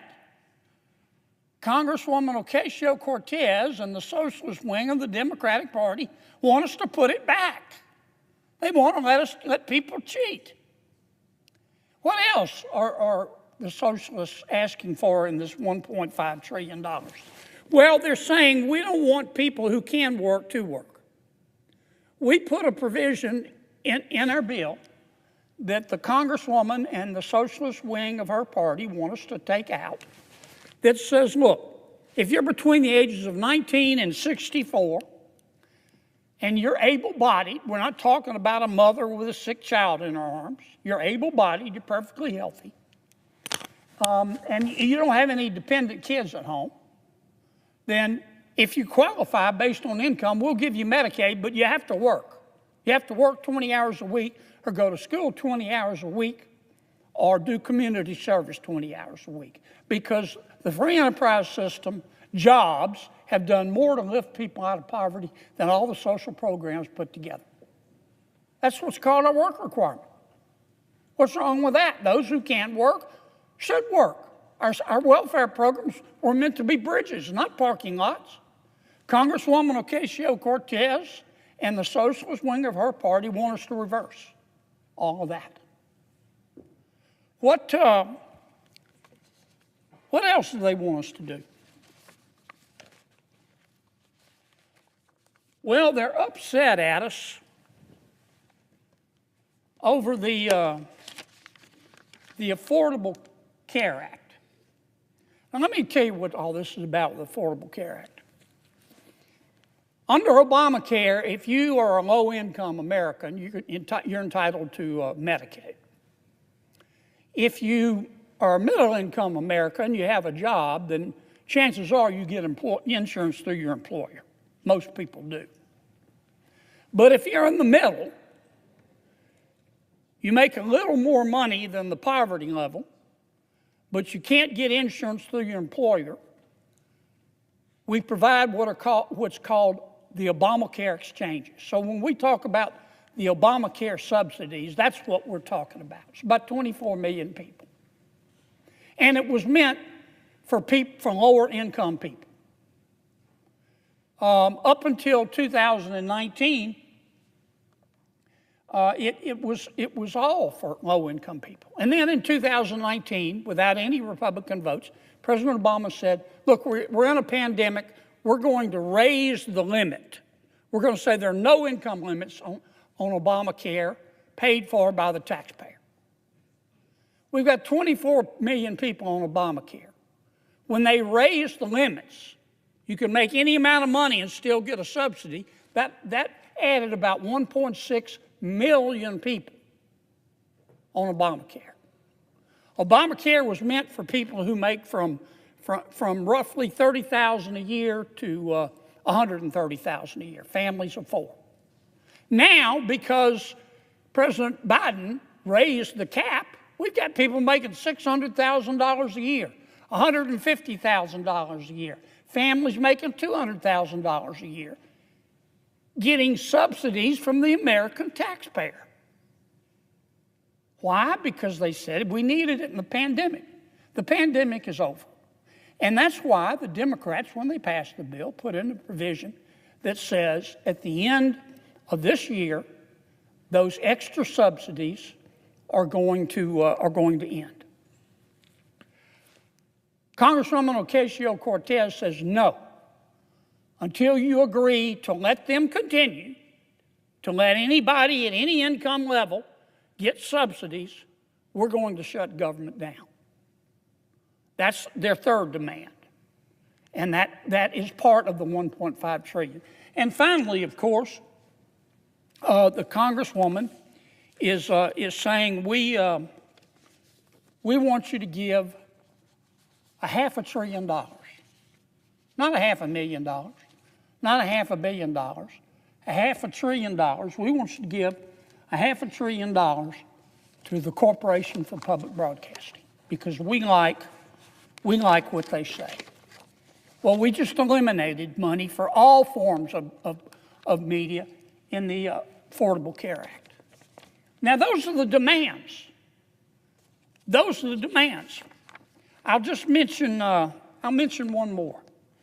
Congresswoman Ocasio-Cortez got very, very upset, as did the socialist wing of her party, when the president sent over what's called a rescission package.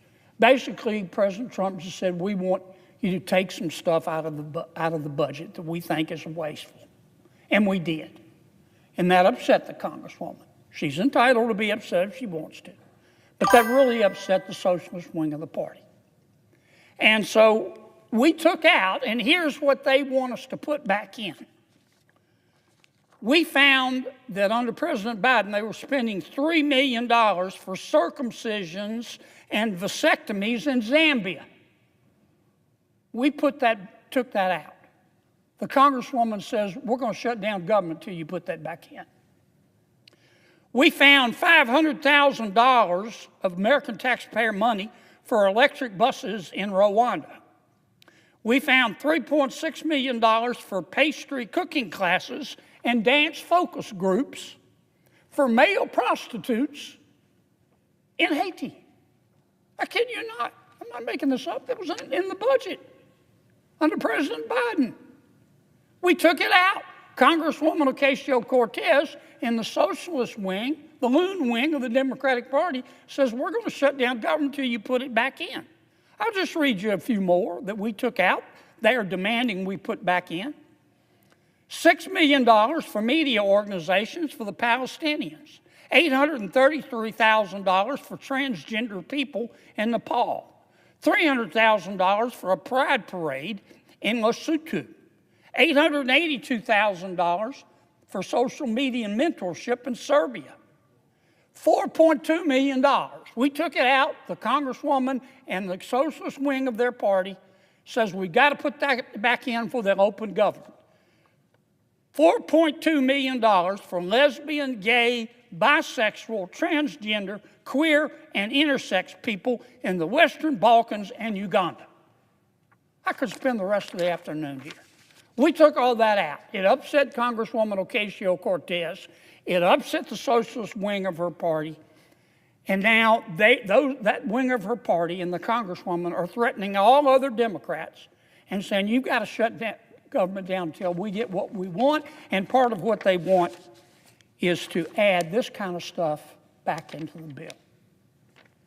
And that's what this fight is all about.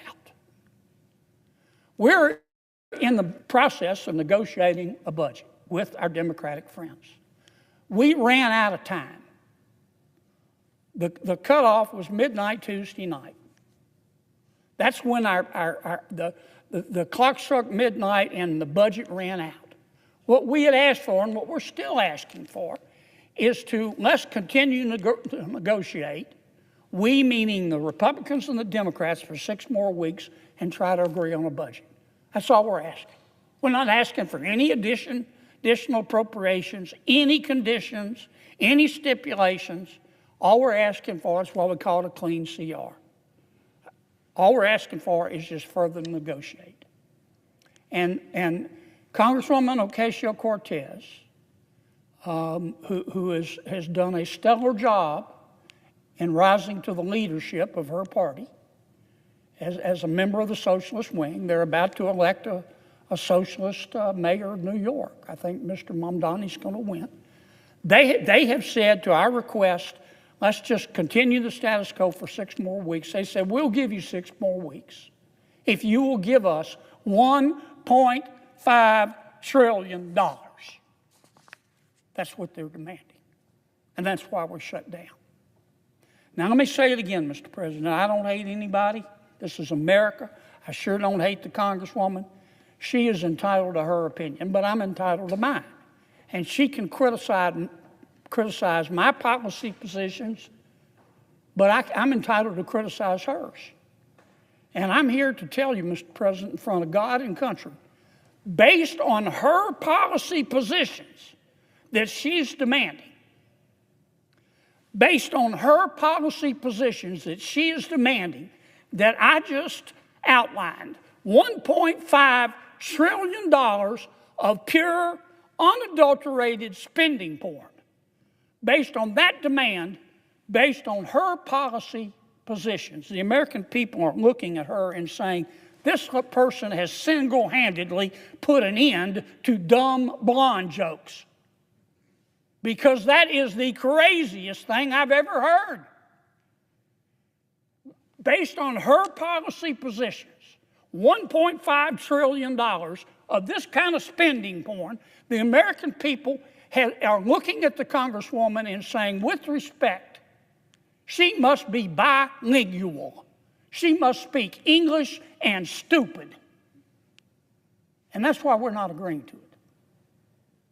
Now, I know every one of my Democratic colleagues, and I know more than half of them know better. They know what we're asking for is reasonable. I'm just asking them to meet us halfway. We're not asking for any additional provisions. They shouldn't ask for any additional provisions. And let us just open back up and continue to negotiate for 6 weeks. Don't be scared of the Congresswoman. Don't be scared of the socialist wing of your party. I suggest the absence of a quorum. Request, Mr. President, only because Tony asked me to. I'm supposed to read this, Tony? Yes, please. Okay, you've proofed it.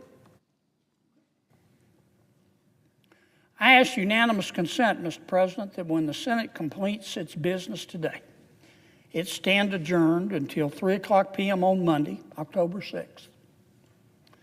You check those dates, Tony? That following the prayer and pledge, the journal of proceedings be approved to date, the morning hour be deemed expired, the time for the 2 leaders be reserved for their use later in the day, morning business be closed, and the Senate resume consideration of Cal 115 S2296. Finally, that the cloture motions filed during Friday's session of the Senate ripen at 5:30 p.m. Without objection. If there is no further business to come before the Senate, Mr. President, I ask that it stand adjourned under the previous order. The Senate stands adjourned until 3 p.m. on Monday.